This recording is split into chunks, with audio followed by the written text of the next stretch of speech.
All right, ladies and gentlemen, it is time. This has been a journey, and it's not over quite yet as we're moving towards the grand finals, a best of 9 between MarineLorD and Wam here in Denver, Colorado at local host. How are you doing, Debson? Oh, excited to be here casting the finals, and I'm sure Wham's excited to have his chance to defend his title from last year, but MarineLorD, he has been looking good so far this tournament, so won't be the easiest feat.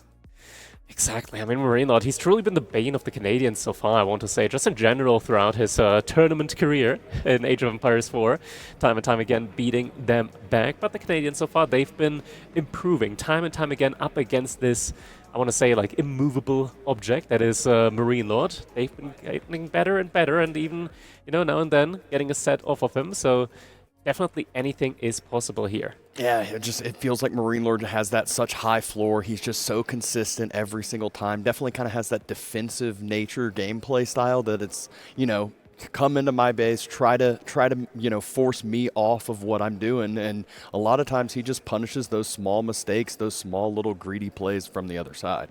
Exactly. Trying to force your opponent to make these mistakes is truly an art form that MarineLorD has mastered, and we're now going to be moving towards our draft as well, a live draft here between these two. Best of 9, so that's going to be a lot of civilizations banned and picked here on both sides. I do believe that in this format, after 6 games, there's going to be a redraft between the two. I just talked to Cal about this one, actually. So just the 2 bans, no third ban like before, and once it gets to if it gets to the later stages of the games, you're able to re-pick civs you lost with. Oh, okay. That's a special format, so no redraft as we're usually used to in a best of 9.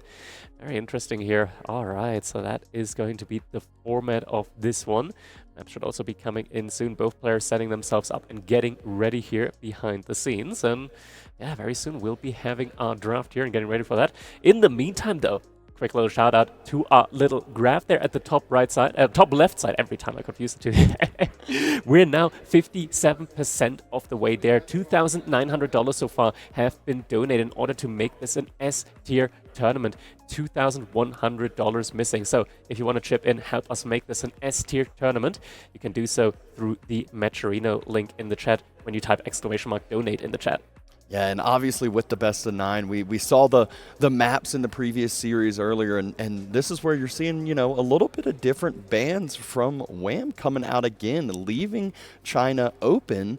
And this is one where there is some more hybrid maps since it's full 9, so really prioritizing the 2 newer civilizations. I mean, once Holy Island gets put into a draft, there is just no other way around it. You need to ban Knights Templar. Every now and then we do see a miracle happen where suddenly Knights Templar gets beaten, even on a map like Holy Island, but those opportunities are so rare to be able to defeat such a high-value civilization like the Knights Templar on a water map.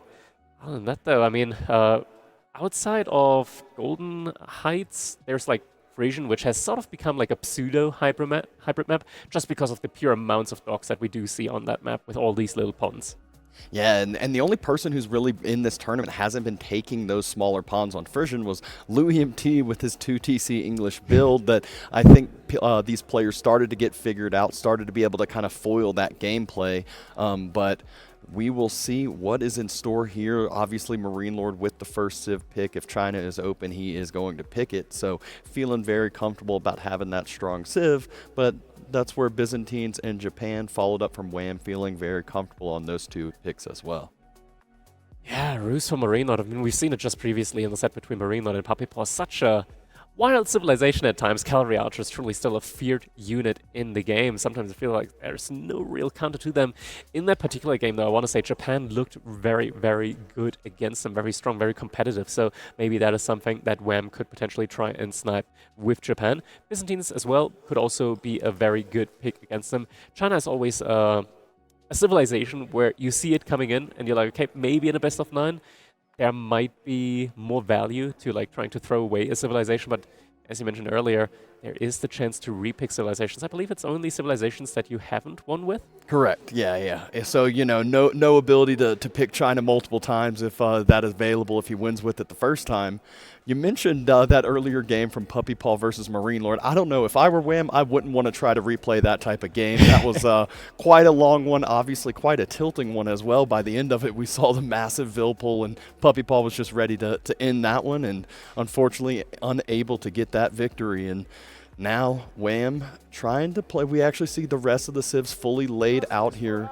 MarineLorD, Noah Bassett just got mentioned out from the crowd, which always sad to not see them, but they haven't kind of been a great civ in this meta here recently. Yeah, especially in the current meta, it's very cavalry heavy and tempo oriented, and Abyssid typically whenever they do go for like a second TC, they do find themselves on the other end of aggression in a game, and yeah, so therefore not getting picked here. Next up, it is going to be, I believe that is, yeah, it's going to be Pigeon's View, so first map here will be on Pigeon's View, a map that is notorious at this point in time for very, very long games, very similar to its, I want to say like cousin, High View as a map. That is going to be the first one here. Players currently going to be drafting, picking their civilizations for that map. And I've already seen like the preferred civilization choice from MarineLorD on that map before. So very likely that could be Rus again. And it is going to be Rus up against the Byzantines here from Wam. Yeah, so not the Japan-Rus matchup that we saw earlier. It is Byzantines as that choice by Wam. And we've seen him kind of be playing this exceptionally well, able to get those cisterns up and running early, able to get those olive oil units out. And that's one where Rus, they are that civ that they get to play their own game. They like to go to castle. We saw the massive amount of horse archers, and like you mentioned earlier, it's that unit that it really feels like there isn't anything that too great to deal with them. Exactly, it's just that high base damage, the bonus HP with the Boy's Fortitude. It's an all-rounder unit. It can truly do it all. Doesn't even cost gold at the end of the day, so a very easy unit to spam out as well on the back of that Pro Scout, which at this point in time, it's like synonymous with Rus. Pro Scout is always going to be there when you pick that civilization. Yeah, I mean, they have that advantage of, not having to end up dropping the stables, getting some extra scouts out early, but now we are seeing the all-time head-to-head count. It might look a little bit tilted, but you can see in some of these last encounter, one specifically in Masters of Steel, Wam very much had MarineLorD on his toes. That was a wild overall series, and so we'll see if he will be able to upset the MarineLorD GOAT over here. Yeah, it is exactly as we mentioned. MarineLorD, he's been having the number of the Canadian players here so far in Age of Empires 4, but with some serious improvement on the side of the Canadians, they have been starting to take some games, and especially some serious as well away from MarineLorD. So now players are getting ready, they're locking in. We're about to be jumping into our first game of the Grand Finals here very, very soon. Players now getting ready. Man, best of 9. That is truly like a format where you have to have stamina as well. As those games go on, as they continue to go on, when there's like a longer game every now and then, it is very important to like refocus afterwards and not let like a bad experience tilt you throughout the set. Yeah, and I mean, we saw this very, very long game earlier from MarineLorD, was able to get that set finished up. Obviously, being the victor on that side made it a little bit more, palatable to deal with that long game, but still could have been wearing onto him over into the next series. Not too much of a break. We saw the 2 different series after that, but now it's a long best of 9, and so that's one of those that a lot of times you won't see these players forfeit too early because they want to, continue to wear down the opponent, continue to try to get them off of their heels. Some signs being held up by the audience here. Twitch chat say Ila Lu if you want to see some Malians here today. Yeah, and that's one of those when we hear Mali get played, we hear that phrase quite often. Cal also very happy here. We're getting some confetti for the Malian civilization here as well. Not the one in the first game though. We are going to be going over to Pigeon's View with a Byzantine up against the Rus civilization here very, very shortly. Yeah, these players getting comfortable, getting locked in. Before you get this series started, you want to make sure everything's right. I still remember back in the day seeing Mista's setup where he has his multiple different fans and stuff. I don't think these players are quite like that, but still, if anything's off just by a little bit, it can get in your head. It can get you off, and you want to be as focused as possible just on having to play the game. MarineLorD does have a very funky pose when it comes to his keyboard and mouse setup, where it's like parallel to each other. Yeah, I have seen that. It's you know, reminds me of the ball tune flick with his mouse being sideways as well. So it's not quite as bad as ball tune, I don't think, but still definitely is a funny one to look at. I know Bolton, he has his keyboard also like set like 90 degrees, so it's like, Yeah, like this. you know, it's definitely some weird setups that people have, but it's one once you get If it used works, to once yeah. you get used to your setup, you don't want to change it. Surely there are benefits to it, even if they're not apparent at first sight. I mean, there are also probably some negatives. Maybe you start to get some elbow pain later on if you have to react too much and, you know, moving those arms a little bit more than what others have to do.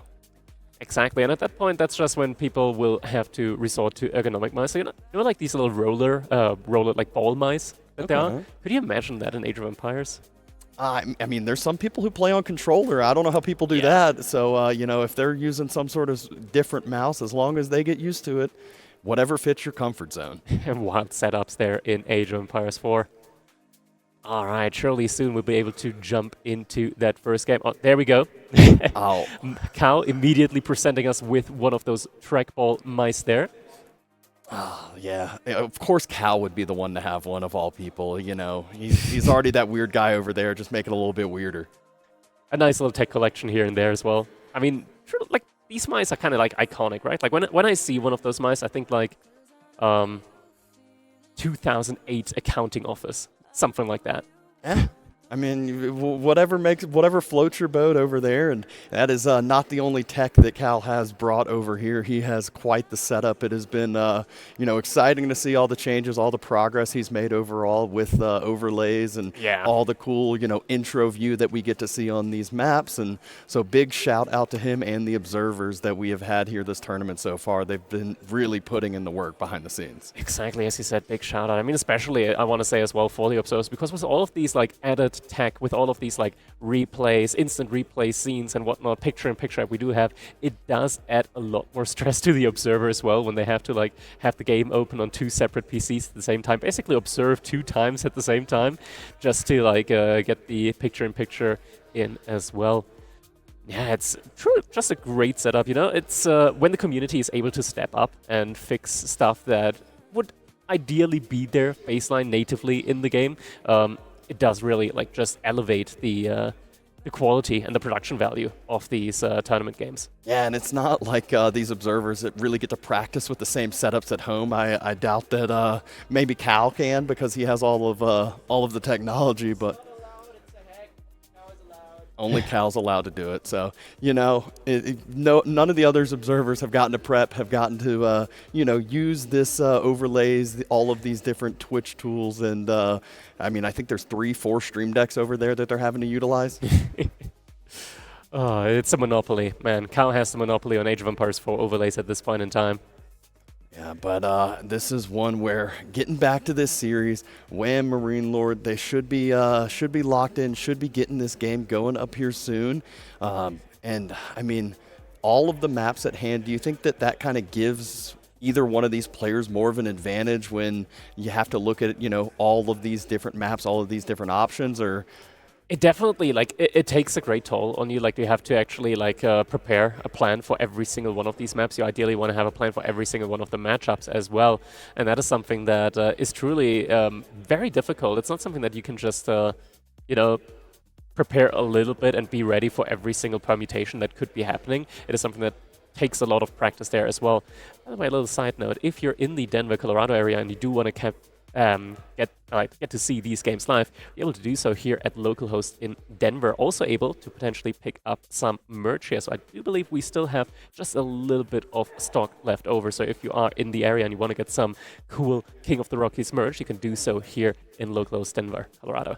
Yeah, and as we can see, the update of why we haven't started this yet, just a little bit of a technical pause here. They're getting, I guess, a lag issue fixed on up, and hopefully we'll be able to resolve that issue here shortly.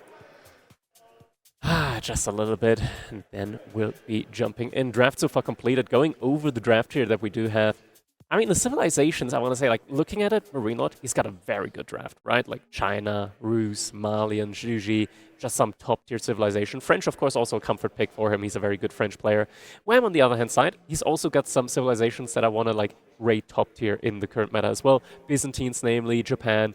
Ottomans also very, very strong. Something that will most likely be coming in during a map like Frisian Marshes, for example, as we have seen them making great use of that discount on their docks, being able to just really inhabit all of these separate ponds there, get a lot of fishing in, and just overall scale your economy up very, very quickly. So overall, it's like both players have really, really strong civilizations. I would still give like the slightest of edges here to MarineLorD, but also, of course, depends on player preference. Sometimes players do prefer other civilizations compared to each other. So I think Wham should probably also be relatively happy with his draft here. Yeah, I mean, you mentioned French definitely being a comfort pick for MarineLorD. We've seen him kind of dominate it with it this tournament so far, but that's where, you know, Delhi is one that I'd mention over for Wham. He's been loving that pick on Golden Heights. Same thing with the Mongols. Feels like he's always been in the zone when he plays Mongols and can really have some nice setup there. We're starting to see players' mouses move. Headsets not or earbuds not in for MarineLorD over there. So I guess not quite up and rolling, up and ready yet. I believe Wham's probably testing the new updates and seeing if that lag is still there. All right, we'll be getting ready shortly. At this point in time, I do believe players are probably in the lobby, just communicating, getting ready. Yeah, I think that might have been an "Are you ready?" a kind of question over there shooting across the screen, and it might just be time here soon. And you know, it's nothing like the very, very last best of 9 to make y'all wait a little bit, hype y'all up. Yeah, we got plenty. We've got plenty of time today. It's a best of 9. Chances are this might go all the way until midnight potentially. I mean, if it goes to midnight, that's what we have to go with. And 9 Pigeons View games, each one 2 hours long. Let's go. Yeah, I mean, fortunately, we don't have map repicks, or else we might actually have to see multiple Pigeons View long games here. But that's one where Byzantines might be able to you know, have a different look over to the Rus than what we saw Japan do earlier. It did seem, you know, Puppy in the Rus Japan game had a lot of eco lead, but he just wasn't ever able to take those trades and make it efficient trades with those horse archers. Horse archers, they get to choose the fights they take, and they're always getting those extra shots off. And once that elite upgrade comes in as well, once that unique technology comes in, they do unlock so much additional range on top of everything. That activatable ability that just gives you an additional, I believe it is like +2 range. You get to like 7 tiles of range with them. I'm not even sure if maybe it's more. Like you almost outrange longbowmen at that point in time. Oh my gosh. And I mean, people already complain about longbowmen. Maybe it's time to start complaining more about the horse archers over here from Rus. Get them nerfed now. I mean, you know, it's something that I'm sure a lot of people wouldn't complain about. Make Rus try to do something else than what we always see them do. They've been. It's always the same with them. It is, but I mean, sometimes you'll see a different earlier build, which it always turns into Pro Scouts. It's not really different earlier. Sometimes, you know, double hunting cabins around. Yeah, you know, we can try to make some stuff up, but we all know what Rus is going to want to do, what they have planned. All right, I believe now it is time for us to be jumping into that game number 1. We are currently loading in on it. Of course, it is going to be on Pigeons View. Players now getting ready, locking in. We do see some hectic mouse movement coming in now. That means that players are currently in-game microing their scouts, microing their villagers, especially at the beginning of the game. You do, of course, especially with Byzantines, have to do some special microing, or rather macroing, around the cistern, around the stone gathering and whatnot. But... Maybe not. I see hands off the keyboard. Maybe not the greatest sign here. Oh, probably another look and try to get something fixed on up here soon. All right, game currently paused at the moment. Don't worry, Cal's on the case. He's running on up there. I'm sure he's the one that will quickly get this one figured out. Okay, we're getting a thumbs up. It looks like it was just a pause at the beginning of the game, so now it should be time for us to be jumping in to our game number 1, the grand final, a best of 9 between MarineLorD and Wam01 here. We're jumping into Pigeons View with the cinematic view. Man, this is going to be an epic one, I can tell you that much, as we're jumping in, and we're going to be seeing the Byzantines coming in for Wam01 here, playing in the color red. His opponent is none other than MarineLorD in the color yellow, playing as the Rus civilization. Only one scout out at the moment, but it is only a matter of time with that civilization until additional scouts come out. And especially on a map like Pigeon 2 with so many stealth forests around, it is something that you do want to be getting in. Yeah, and that's one of those things that there's a lot of oversight, I feel like, when we're just casting, watching. It's so hard for these players to actually get the knowledgeable information, to get that bigger picture information when there's so many stealth forests, you know, running in. If you don't have a scout with your military comps, you might just be missing a whole group of villagers that have moved out onto the berries, out onto the deer, things of that sort. So very, very difficult to have that full map vision unless you have those point of interest there in the middle that at least allow some extra vision. Sheep now being gathered up. We do, of course, have that an epic cow relay, I like to call it, with all the sheep being portrayed on the minimap, so we know exactly where the remaining sheep are located on the map. And it looks like MarineLorD might be in a good position to find the remaining 3 sheep here on his way back towards his base. I'm on the other hand side not getting quite as many sheep, but that is typically to be expected when you're up against a civilization like the Rus with multiple scouts. Yeah, and Wam does indeed potentially find those last 2 sheep. MarineLorD, though, feeling great about his sheep haul overall. It does look like Wam's going to be able to see 2 sheep, but there's already a hunting cabin right there next to him. That's a value cabin right there. Is he just... I mean, it takes a couple of hits. He's got the time. Yeah, but it also, oh my god, both hunting cabins. These are insanely greedy hunting cabins here, not just next to the woodline, but also next to the stealth forests. I mean, he knows that Byzantines isn't a civilization that goes for very, very early aggression, let alone Dark Age aggression. So he just, you know, benefits from that all the more, putting those hunting cabins all the way next to the stealth forest, getting an additional, I want to say like 15 gold per minute here from them.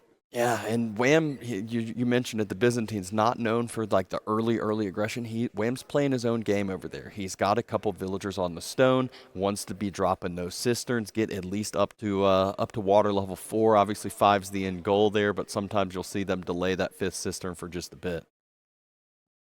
Meanwhile, MarineLorD moves back. He is heavy on to the wood now. Golden Gate not too far away. Winery not too far away. And the winery's on the backside. A lovely location there for the setup there by Wam. Sheep now being dropped off at the TC. I do believe that we're currently lacking in-game audio. Should be working on that fairly soon. And we do see that next cistern being built on up, so it will go on up to 3. There we go. Audio now there for us as well. Grand Winery, 3 villagers working on that cistern level 3, as you mentioned, coming in. Golden Gate about to be finished up as well. Yeah. And those scouts from MarineLorD obviously not going to be able to grab the deer yet, so just trying to find something to do and throwing some torches on out towards that cistern, although shouldn't be too much long-term damage, shouldn't be anything too big to worry about. And look at the game plan by MarineLorD. We see 8 villagers moving out. Actually, is that 9 villagers moving out? Usually you only see the 8 go there for the boar, so might have actually picked up an extra 1 by accident. We have an additional game pause here. Oh, he ends up pulling one back. He realizes that he sent the 9th. And yeah, you always want to be safe with those villagers on the boar. There's only a limited amount that can actually gather from it. Wam, though, he gets the knowledge. He gets the information. This is so, so important. Might even be able to pick up a scout for this. And the scout gets blocked. The scout went from, oh, so close. 1 health remaining on the scout. And somehow MarineLorD able to get on away. Wam, though, with this information, might decide to try to be a little bit aggressive on that spot early. But if we know MarineLorD, especially after that gets scouted, you might as well be dropping a wooden fortress there. Definitely will be needed, a wooden fortress. I mean, if you don't put it down, you might as well just kill those 8 villagers yourself, because that is most definitely an archery range. Is this the old Rus build here? It looks like we're going into a prolonged feudal age here from the looks of it. I mean, there's no way he's about to do the boar into like quad archery range like the old days. I laugh. I actually had talked about this. I was like, I miss those Rus days, and maybe this will be a different story. Yeah, looking at the villager split, he's only got 9 villagers on food. All the other villagers are going to be on wood at the moment, so he is going to have some great wood income here. Wam, not quite there yet when it comes to be able to afford his first mercenary camp. contract gets chosen now and is, of course, going to... Actually, javelin throwers here. Okay. I like that, because especially up against cavalry archers, javelin throwers rule. Yeah, should trade out very well there. Fifth cistern has been built. Let's see what Wham has planned next. Sees the archer now, starts to take a little bit of damage, and probably surprised by that. Yeah, behind this, MarineLorD also investing into a knight, so we're getting a mixture of archers and knights, a classic army composition here. Wham now achieving cistern level 5, so he's going to have the majority of his economy scaling unlocked here very early on, only 7 minutes into the game. Yeah, and obviously going for that boar means that there is no early pro scouts play, no huge need for that extra food income because he is on an even better one out there. I'm also behind this, moving out to the next berry patch. Skirmishers, or rather javelin throwers, about to be coming in here. And much needed there will give him the ability to have those villagers stay safe on the berries that he was moving out to. As MarineLorD, 5 archers out, that knight out. Wham needs to make sure that those villagers don't get picked off and don't have any damage go down. An outpost going to help with that. Now the wooden fortress is getting rushed up by 8 villagers. MarineLorD realizing that he cannot read this one up. He is going to need that outpost. Outpost going to be coming in. Javelin throwers are going to get picked off, almost getting picked off. A charge does connect. Some of the archers are going to go down here. At this point in time, all javelin throwers still alive though. Yeah, it was not too much damage that went down, but a couple archers were picked up. The Limitané were able to pull back and not allow those javelin throwers to get taken out by those knights. So another question is what the follow-up is going to be here behind this. Is MarineLorD just going to bunker down in feudal age and produce more and more knights? It does appear to be the case, as he does have 2 additional knights in queue, still pumping out more archers as well. Wooden fortress only just now going up inside of his base, so Wham indirectly doing some damage here, forcing the wooden fortress up on the board first before getting it up on the wood line for MarineLorD. Yeah, and he's going investing into the next outpost, the next berry spot to have safer olive oil income, safer food income, and that is such a big importance when it comes to these longer term engagements. Quick reaction there by Wham, the vision that these outposts give, and this is something that if these outposts stay up, it actually provides a lot of value throughout the game with those stealth forests like we talked about. Definitely does. Also have one single Limitané there patrolling. Is going to be able to find the scout there, actually. Oh, MarineLorD, just a little dip into the stealth forest is going to mean that that scout is going to be able to get past the Limitané and will provide MarineLorD with that knowledge as Wham is moving out onto the deer in the back of his base. Yeah, onto the deer. First initial set of berries ran out here. MarineLorD able to see that, able to see this potentially greedy move here. One deer does get pushed a little bit further away, so won't be the most efficient gathering from that one. The knights do now have a target. They are circling around Wham, though I believe he has spotted this out with his outpost, so should have an inkling of an idea as to where those knights might be headed, and we do see them trying to cut their path short now, trying to make their way over to those deer in the back. Yeah, also rallying another few that way. Needs to be careful though. It doesn't look like the spearmen are going to be there in time. The villagers actually heading back first. Good proactive reaction there by Wham. Saw the scout run on by. He knows MarineLorD has that information, knows he doesn't have a defensive structure down there, but wants to get walls set up to be able to protect this location in just a bit. It's coming in. They do see the villagers. Scout still nearby. Charge comes in. That is going to be 2 villagers that will go down. At least 1 villager. Charge does connect. Knights are going in deep, but don't get the last villager. So only 1 villager goes down. Scout gets taken down. Limitané trying to body block here for the remaining villagers. Villager on the backside though. Is he going to be able to survive? Tries to quick. Well, not quite able to do so. So a second villager will eventually go down in this one. A couple knights down as well though. Yeah, just chase those knights as far as he could. Tried to get some pickups after the TC dive, that villager follow up. And another villager actually going to get sniped out onto the wall. We see a little pause action here. There's in a still decent position at this point in time, but a pause does come in. Typing, Not saying clear. something here. Not sure what exactly is going on, but the triple It is range the by the old. blade It is the old school build here that is coming in.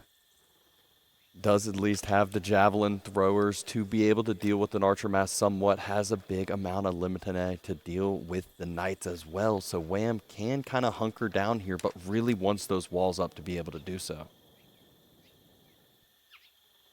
Alright, looks like players are getting ready to resume the match.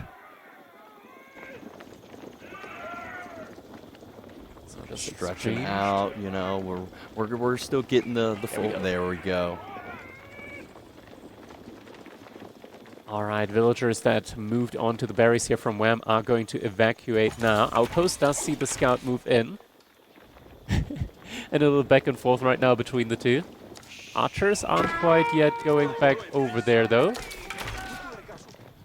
One extra villager there that isn't able to hide in the outpost, but is able to try to hide and get away in that stealth forest.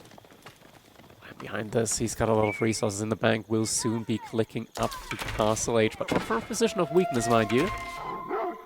I'm also scouting out these villagers as they are apparently moving over to the next floor on the map. MarineLorD truly just trying to absorb all the natural food resources here on the map. Yeah, Aeroslits has been invested into that outpost. Villagers, again, quick reaction here. Multiple knights at this location, but yet again, no damage. But it's not just the knights at this location. It's the follow-up from the archers as well. Golden Horde Tower just got dropped, and Wham is getting pressured, is getting all in right now. Aggression is coming in. Villagers jumping out. Limitani now moving forward. Shield wall does not get activated, so Limitani are going to have enough movement speed to run away again after this. Behind us, we do have 16 javelin throws, so a very good amount here. And the Golden Horn Tower now on its way up for Wham, so will be hitting that Castle Age very, very soon. And we can never forget, he is already on Cistern level 5, so we'll be able to very, very quickly unlock that those veterancy technology. Scout is taking the fight here up against the villagers. Is going to go down just before the villager goes down. That has got to be so frustrating. You think you're able to, you know, at least get one little economy pickup, make some little difference here, but instead you lose your scout. You lose your information that you need. Still a couple seconds remaining for that H-up. MarineLorD behind this, also not too far off from his own H-up. I do believe just now there's been a couple of tickets that have been exchanged at the Golden Gate, so did just grab a little bit of additional gold. There it is. Gained 300 more gold, and will soon be able to click the H-up on his side as well. First up is Wham. Upgrades are now being queued up. Yep. Veterancy coming on in first. Nah, I haven't seen the contract upgrade yet, which comes in quite quickly, but High Trade House equalized, not too far behind as far as the castle timing goes from MarineLorD. An upgrade that is currently still missing is the veterancy upgrade on the mercenaries. That has not been queued up quite yet. Oh, it is coming in right after the next batch. Okay. Okay. So it is in queue. Makes sense why the delay was there. We're also seeing cataphracts in queue now as well. Such a tanky unit, such a scary unit to deal with. You got to have multiple military units to deal with one single cataphract. Pro point here for Wham is that he does know exactly where the economy is from MarineLorD at the moment. He does know that there are 8 villagers currently gathering from the core out on the map. MarineLorD now hitting his own age up. There's definitely a timing here for Wham to push out at the moment. He does have less military units overall, but he does have a very good army value here. Very competitive army value with a lot of counter units. MarineLorD has got a lot of archers at this point in time as well. Villagers now actually getting evacuated just before a clash comes in. He does able to pick up that 1 health villager, at least has the knowledge of where these villagers are running to. So don't know if he's going to go for a cutoff with the cataphract at all, or just go for the main base of MarineLorD, which is looking like his plan. Knight upgrade about to be coming in. Archer upgrade is going to take a little bit more time. The question is Wham going to be giving MarineLorD that time? It does not appear to be the case. It is this moment now that Wham is going for the aggression. Sprinkle placement is coming in, but I don't believe that is on this outpost. Might be the other one on the board. Cataphracts now also frontlining. Limitani moving forward as well. Javelin throwers non-stop firing onto the archers in the backline. Shield wall means that these Limitani are extra tanky. Only 12 remaining though at the moment, so the numbers are are falling rather quickly. Javelin throwers now focusing down the villagers behind this. Knight number also very low from MarineLorD. The Cataphracts able to wrap around now onto the archers. One still chasing past the villagers. And MarineLorD, he's in trouble. Veterancy is not yet in on these archers. They do not have the capability of dealing with these units from Wam. And Wam, he's already got Pierce Armor level 2 in as well. Yeah, such a crucial timing that Wham's taking advantage of. It didn't seem like MarineLorD was too far behind, but that minute could just be enough to secure Wham game number 1 here. Javelin throwers trying to clean up the rest of this archer mass. There's still Cataphracts on top. So many villagers idled as well. And more going down as well. The Javelin throwers, they found the remaining villagers from MarineLorD. The archer count is getting bled dry as well. Multiple hunting cabins. And the Cataphracts, they find the villagers. This is over. That has to be it. There it is. He does spot them out. And there it is. GG comes in. Wham!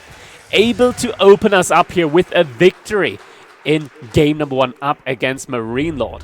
Yeah, the long-awaited Best of 9 series so far, not disappointing if you're an NA fan here. Wham, he's wanting to defend this title, and he takes game number 1 so far. A very good opener here for Wam. MarineLorD, though. He does have the experience. He played this one, I want to say, different compared to how we usually see it. It was a little bit of a blast from the past there with the early archer range there next to that board play. Definitely looked very solid, though, from him. I'm quite impressed by the game plan there overall. It's just the timing in the end, the Byzantines, the non-stop production of the javelin throws, it just all collapsed there in the end on MarineLorD. And means that Wham is going to be getting that game number 1 victory in on his side. Next up, though, I mean, MarineLorD still has a lot of good civilizations available to him, and Byzantines, arguably one of the best civilizations here from Wham. It is one that he does value quite highly. It was his first pick after all, and it's a trade-out. It's a trade-out for the civilizations here at the moment. In the best of 9, you are able to do some of these trade-outs. Yeah, absolutely. And, we had talked about Roos so much before, pigeonholed into that same build, pigeonholed into the same thing over and over. And MarineLorD might have been listening and said, oh, no, let me show you something. Shows us the old boar build. But he had so much military. You can see that value lead. But with Wham walls going up, with the outposts that he was able to build early, MarineLorD wasn't really able to find too much damage. Yeah, Wham did a great job of containing the aggression from MarineLorD. Also just keeping up with the military count, getting enough javelin throws. And I think especially because it was javelin throws instead of the lumbermen, that is like one of the main reasons why this worked out so well here for Wham, as the javelin throws, of course, also with the higher base damage, doing a great amount of damage to those knights there. And also more movement speed. They were able to dive past very quickly. More armor, able to dive underneath the TC as well without the threat of getting taken down by the arrow fire. Yeah, what perfect timing, what crucial timing for that all in. And, game number 2 not going to disappoint us either. Both, again, they're higher priority picks. MarineLorD opting for Chinese. Meanwhile, Wham has Japan under his belt. Japan up against China, yeah, that's going to be an interesting one. Japan at the moment on the rise when it comes to the rating that they do receive from pro players here. And China, obviously, it's the numero uno baseline. I want to say I haven't heard from any pro player yet that there's a civilization that they would favor above China. House of Lancaster is getting banned before them at the moment, but I think strength-wise, most players would probably still prefer China overall. Yeah, and in China, there aren't, like you said, there aren't any civs that are favored against them, but there are still some civs that can hold their own a little bit better. Some feel like an auto loss. Japan, though, does seem like that civilization that you could potentially, hold your own, potentially have your own eco boom, own, free farms in there to kind of counteract some of the opposing side benefits. Something to keep in mind as well with the no IO opening that we do see nowadays, it means that the Dark Age Spearman Rush from the Japanese does have a potentially more avenues of dealing damage up against a civilization like China, which previously, with the IO opening, hasn't really been, something that Dark Age aggression could really pressure too much. Yeah, exactly. And we can see now player cams, we can see these players getting ready for game number 2. Of hectic mouse movement coming in, so I do believe that we're just about to be jumping into our game number 2 now. Should be getting it set up here in just a second. Players locked in, loaded, ready to go. And I mean, Wham's got to be feeling pretty good about himself, at least going up 1-0 so far. We saw the series count earlier. We saw the overall game count between these two that was heavily favoring MarineLorD. So just starting out on that good note can give you the confidence, can get you that leg up going forward. Yeah, definitely a very big morale booster here for Wham, but we do know MarineLorD, he's got a poker face of his own, so even if he is now behind a point, I don't believe that that is really going to be giving too much of an advantage over to Wham, but I do believe that it is now time for us to jump into our game number 2 of this grand final best of 9. It is time to be jumping in to MarineLorD playing as the Chinese here on Dry Arabia up against Wam01 playing as the, if we're switching over in just a second, as the Japanese, and it is going to be that Dark Age Rush. The first spearman is making its way across the map. Yep, gonna see if he can find any damage, any annoyance, but MarineLorD getting that MarineLorD type spawn back gold. Not easy for those spears to get there fast. Obviously, Mill tucked up close enough to that town center to not have any pressure on it, but you know, I find it funny with the Chinese, when you try to go deny their gold, they're like, yeah, don't worry about it. We'll just move on off it. We got IOs coming down the road here. They're going to easily make up for it with grabbing some tax gold. Exactly. But did mean that MarineLorD did have to pull off, as you mentioned. And in return, that means that Pro Scouts is at least going to get a little bit delayed here. So that does open up a couple of more timing opportunities for Wham here to deny, or at the very least delay Pro Scouts from his opponent with some additional aggression. And, you know, could be a situation where we might be seeing Coca, but no, it's going to be the good old Kura Storehouse here coming in from Wham. Yep, the Storehouse is on the way. No real surprise there. And able to, you know, have a pretty even sheep haul overall. Not too big of a deal. Chinese, they love, though, having that extra food under initial mill. They get to sit under that mill for so long with that supervision and extra food they get. Imperial Academy, man, this age up is just coming in so rapidly all the time. China with that very fast build speed. 3 minutes 15, and we do see that first Imperial official coming in now as well. Kura Storehouse still going to be taking a little bit longer. Only 3 villagers working on that here from Wham. The reason why he does that is so he's going to have less villagers working on that, means he has more villagers gathering resources, and he will need to have more villagers gathering resources to get the good timing in to immediately get some additional production buildings in as soon as his age up comes through. And it looks like these spears actually force an early archery range as well. Oh, canceled as I say that.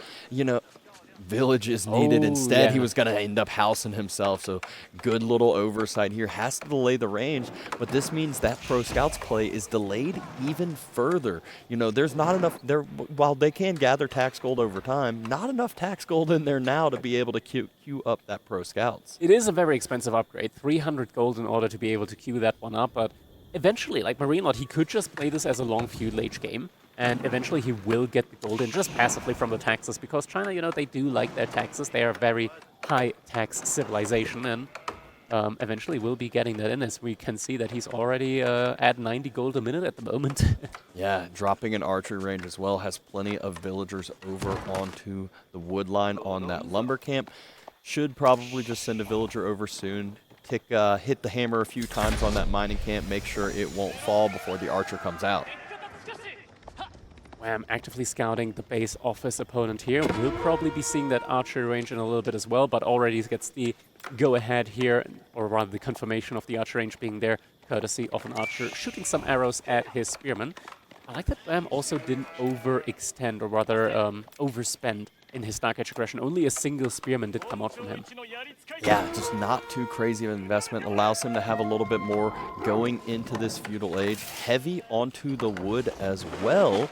So let's see what the plan is. Stable's initial drop has 3 villagers onto stone. So looks like he wants to be getting a fast bannerman in, and with the horseman play as well, means that we will be seeing horsemen with Uma Bannerman. That is honestly quite strong. The horseman with the Uma Bannerman together can get a combined attack damage bonus of +4, which makes them even to Ghazi Raiders, at least when it comes to base damage, or even Sipahi for that matter. Yep, and Wham's still doing a great job circling around scouting. MarineLorD, though, the exact same thing. Sees that first horseman pop out, which will force the scout on away.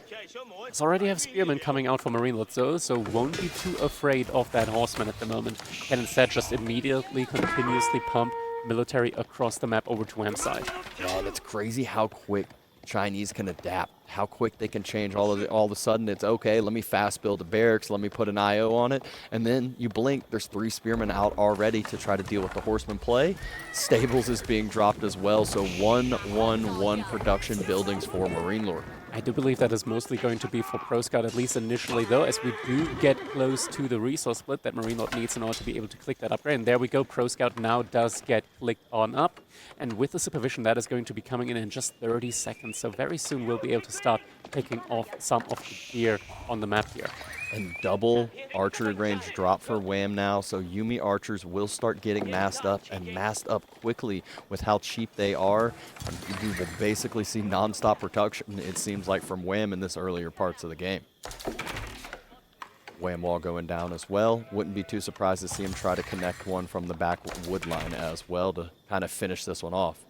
Just wants to make sure that his opponent has limited avenues when it comes to raiding opportunities here. MarineLorD now also investing into some horsemen as well behind all of this. And this is where China becomes really, really scary. Because at the moment, MarineLorD, he does have a very strong military force out on the map. But all it takes is just the slightest remacroing. And he'll be going up to Castle Age in no time at all. Yeah, especially once you start getting that deer economy in. That's a lot of tax in the mill as well. Look at the upgrade. It's going to be coming in. And then the tax is jumping up all the way to 368. That's pretty good. That's a good amount of tax. Just a little bit here so far.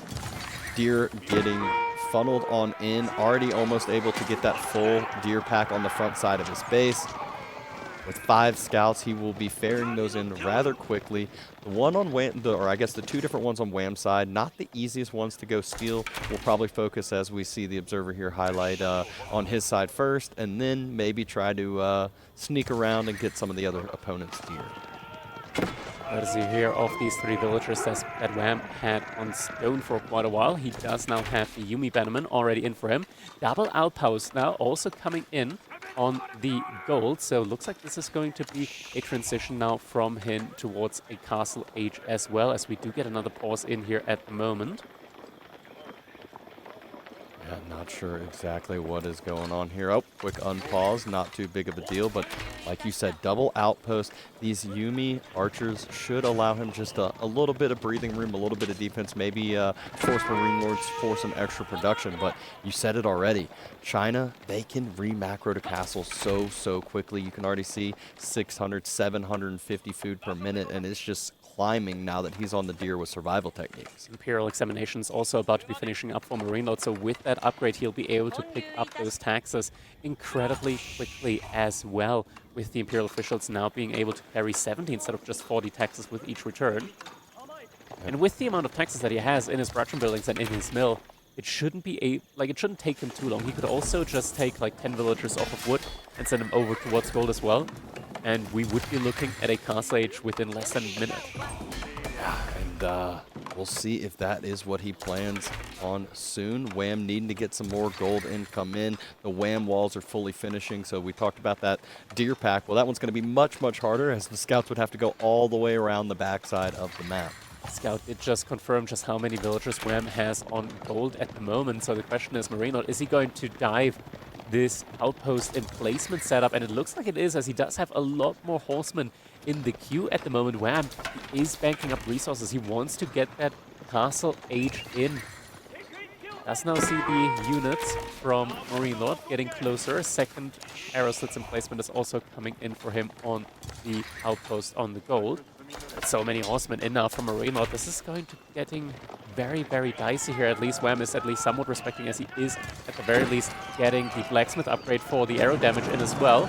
This outpost is going to be going down incredibly quickly here now.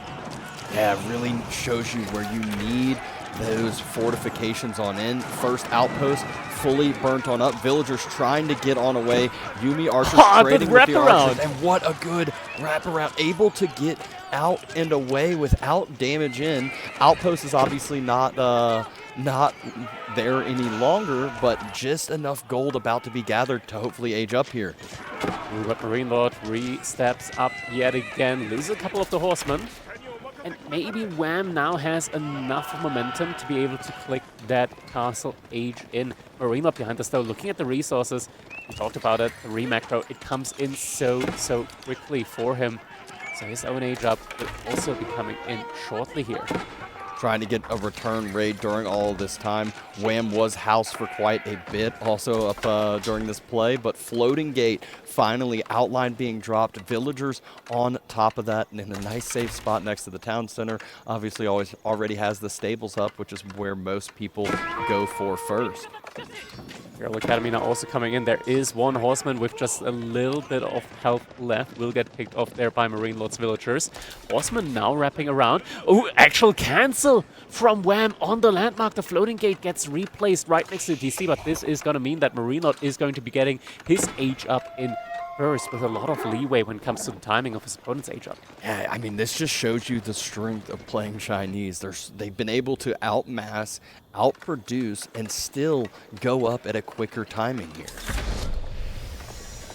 There is age up, it just finish up. MarineLorD, though, only has enough gold for one veterancy upgrade, so is going to be upgrading those horsemen up first. This does make me believe that he is still trying to go for the recommit, and this is where Wam replacing that age up could severely hurt him, as he now will not have just good enough of a timing when it comes to being able to deal with the veterancy horsemen that are now going to be flooding his base. As I do say so, they are making their way in. Age up not quite finished up yet. Villagers aren't building it. They're jumping inside the TC instead.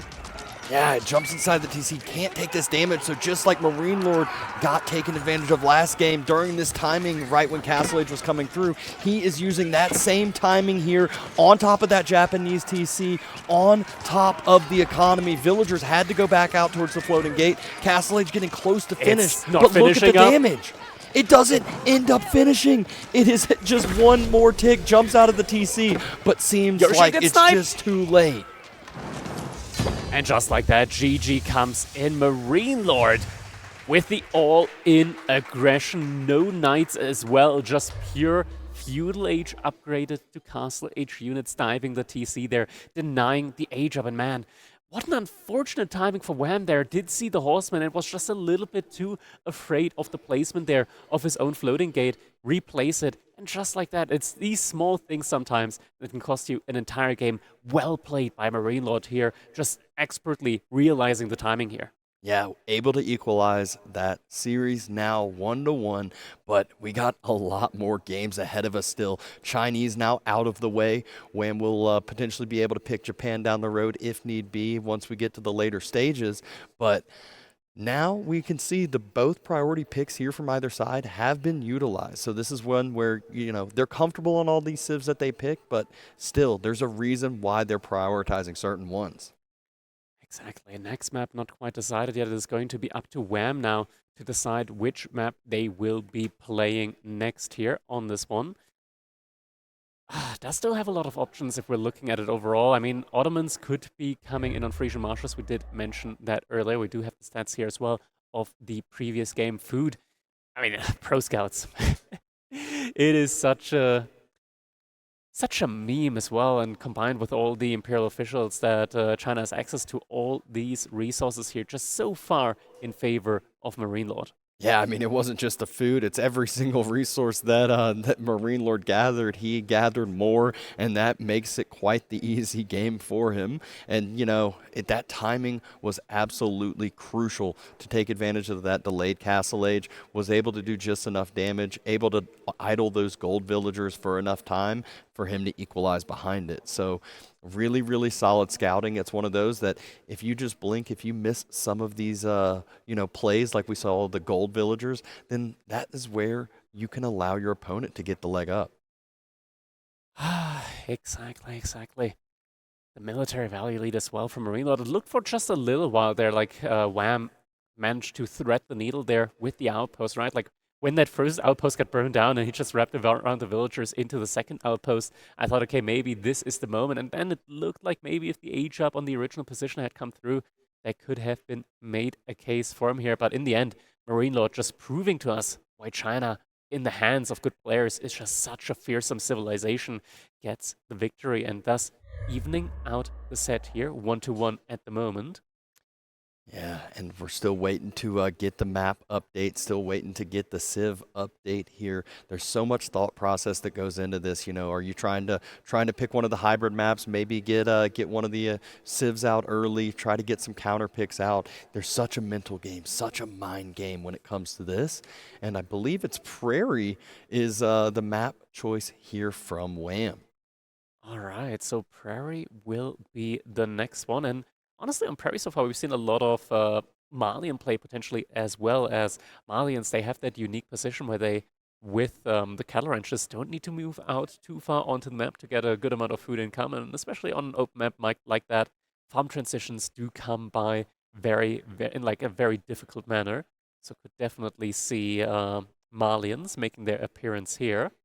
Yeah, I remember seeing Ayyubids early on in this tournament as well picked. Mongols obviously could be a pick, but usually Mongols you could be wanting to save for some of those other higher prio picks. And it is Ayyubids picked by Wham and Zushi, the choice from MarineLorD. Shushi's legacy will be making its appearance here now. Ayyubids, they're a pretty good civilization as well, I want to say, especially on a map like Prairie, which does have a good amount of berries as well. So definitely a lot of food resources out there on the map that Ayyubids can take advantage of. Shushi's legacy as well is a civilization that can very easily go for something like Pro Scout here as well. It's very similar to China with the timings when Pro Scout does finish on up. And, you know, there are a lot of deer out there on the map, so definitely an opportunity here for MarineLorD with Shushi's legacy to be, you know, playing this one very similarly to how he played China in the last one. Yeah, Ubits have a couple different options as far as age up choices go with, so we'll have to be observant to see what choice Wham is going to prioritize, see if it is going to be that fast castle play that a lot of players know and love so well with them, see if he can use some camel riders, but if you give Zushi enough time, sometimes they can feel just like China, like you mentioned. Exactly, exactly. Ayyubids, I mean, this is one of those moments where I think that Ayyubids actually has like a really, really good matchup up against Shushi's Legacy, as they do, of course, have the mass camel aura always with them. The camel on East definitely providing you with a lot of value up against a civilization that might go for pro scouts into mass cavalry. So that could also be something that we will potentially be seeing here.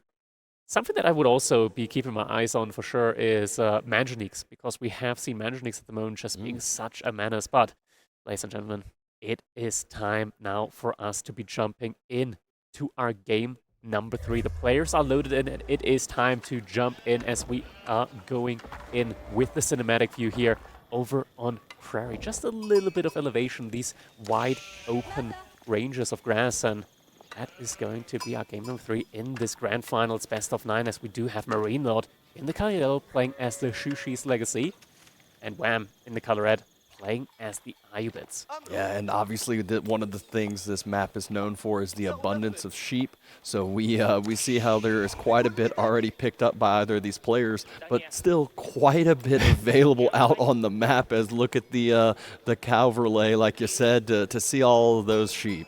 Oh, and look at that, MarineLorD is actually trailing just behind Wham Scout at the moment. Does actually find some straggler sheep that Wham potentially hasn't picked up on his way yet so far.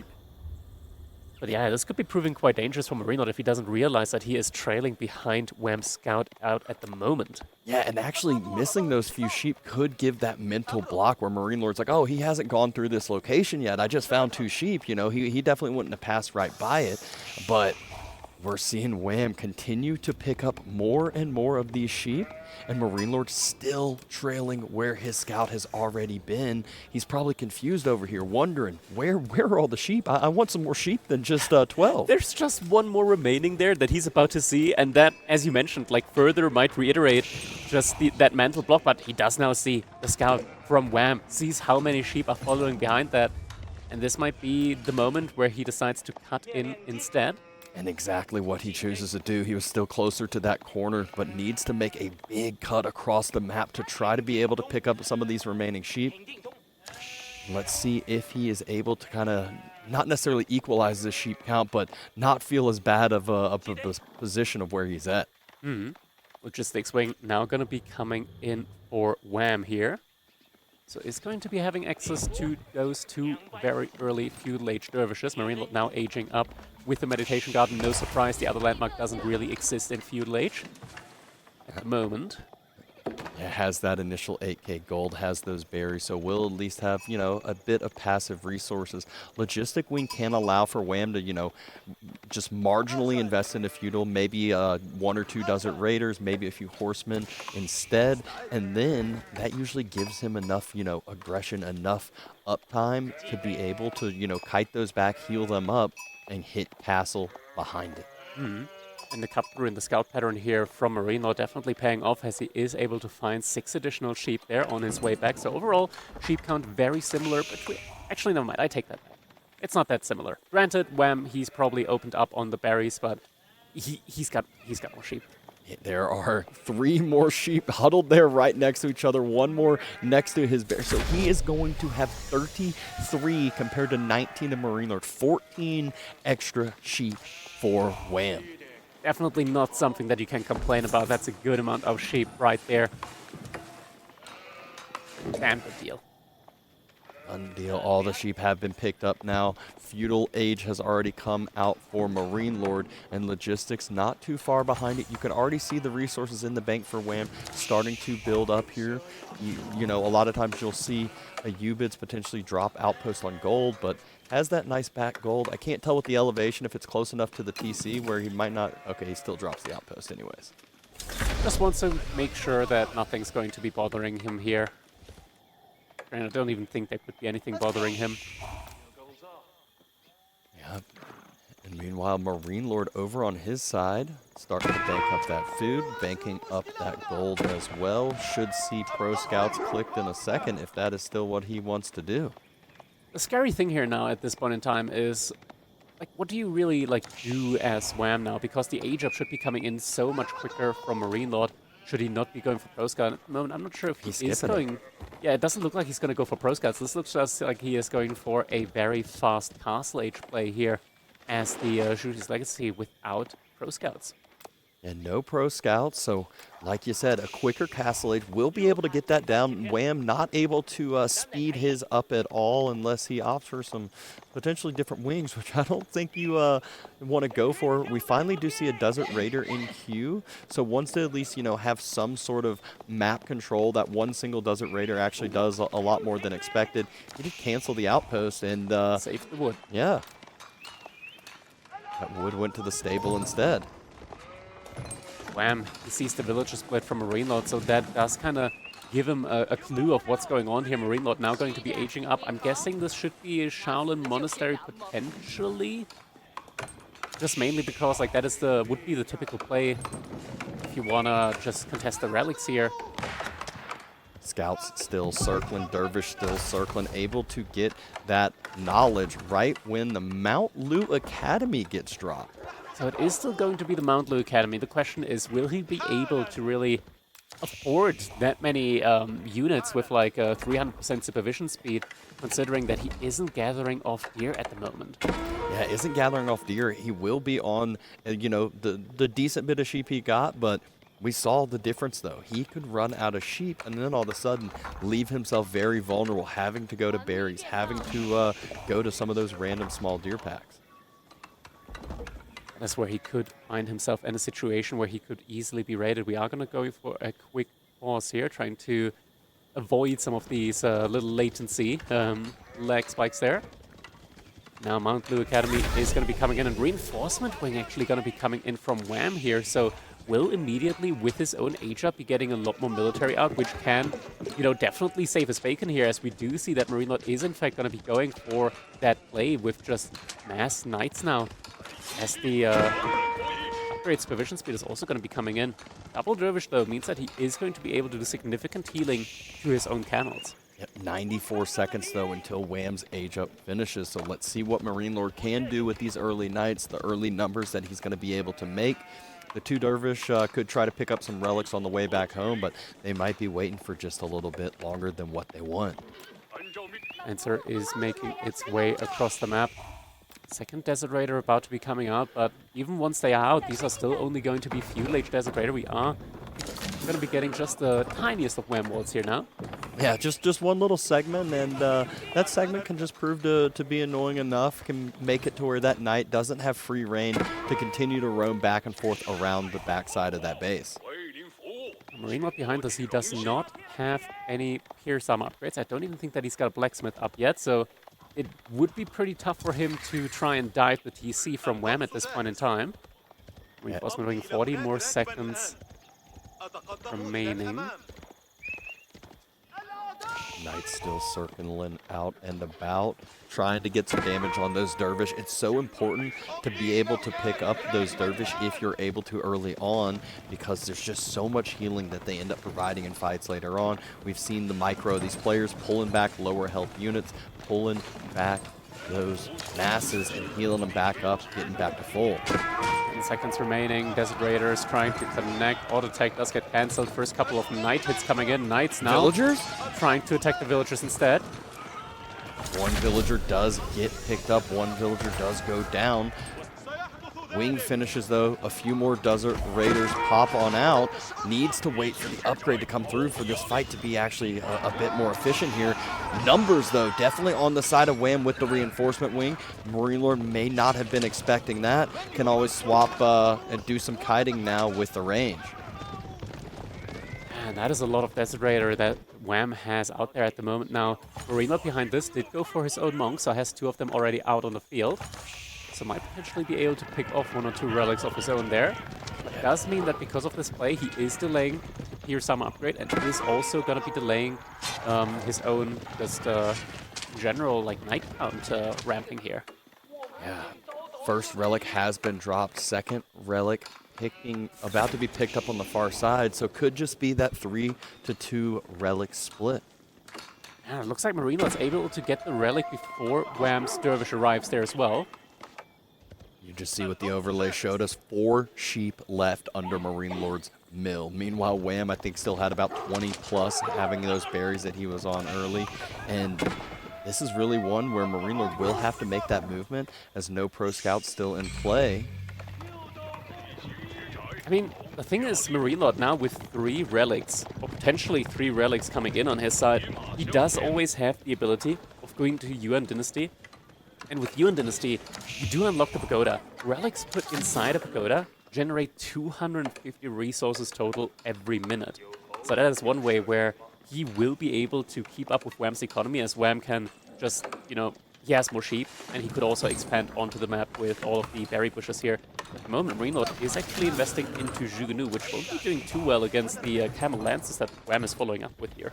Yeah, good little army composition that Wham has for himself. Desert Raider number, nice and healthy. We'll continue to get those every so often as well, free from the house. A little bit of a boar snag here.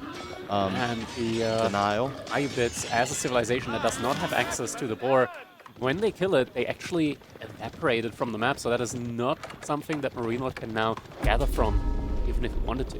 Yeah, and he knows food may be a problem with how many sheep he got. Woodline starting to be dove. Look at how many Desert Raiders. There are 3 villagers go down in a blink of an eye. Looks like one of the Chooks started to get hit, but now Wham doesn't want to overstay his welcome. 1 Desert Raider falls. Camel Lancers are not too far behind this, so could still turn around and take this fight. I might just be blind, Dabson, but I think that this map only spawned with 4 relics this time around. Now, Wham is turning around and is going for the attack here. Never mind, he did drop 1 inside of his base, so it is still the full 5 relics here. Jugunu not doing too much damage here, will need to be focused onto the veteran Desert Raiders. Wham still taking some very, very good trades here, and yeah, as you mentioned, killed a couple of villagers here. Yeah, wants to also split off one of those Camel Lancers to deny the extra gold income that MarineLorD's trying to gather from the sacred sites. You see bolt magazines coming on in for those Chooks as well. And MarineLorD's been trying to send these Lancers across, trying to find somewhere to get some damage. Hasn't yet been able to do so, but 3 versus 1 Camel Lancer is not a good fight for Wham. Hasn't been able to pull off fast enough. A lot of damage done to that 1 single Camel Lancer, but has 3 trailing not too far behind. And of course, he does always still have those dervishes, which he's actually actively producing as well in order to be able to heal up his military. And now the Desert Raiders, they're roaming around, trying to look for some damage on the gold there as well. Villagers are actually getting pulled back here from MarineLorD before damage even comes out then. Some attempted healing going in. One of the Desert Raiders splits off, trying to take down an IO, trying to take down some of that economy. Able to not quite finish the IO, needed one more swing. And the Dervish now is the one that is trailing behind. Healing coming in as the units move back over towards Wam's base. A lot of Desert Raiders, or rather Camel Lancers, out now at the moment though. Villager on the wood line gets taken down, and MarineLorD, he's under a lot of pressure here at the moment. Another Camel Lancer on the gold yet again. He's going to be able to find the kill this time around on the Imperial Official. And it hurts so much more killing an Imperial Official from the Shushi's Legacy compared to killing an Imperial Official from China. China, they can replenish the Imperial Official cheaply from the Imperial Academy. Shushi's Legacy, they have to sacrifice a villager and produce it from the TC at full cost. Yeah, exactly. So a big pickup there by Wam. Good priority targeting. We have seen that now Pro Scouts is coming through.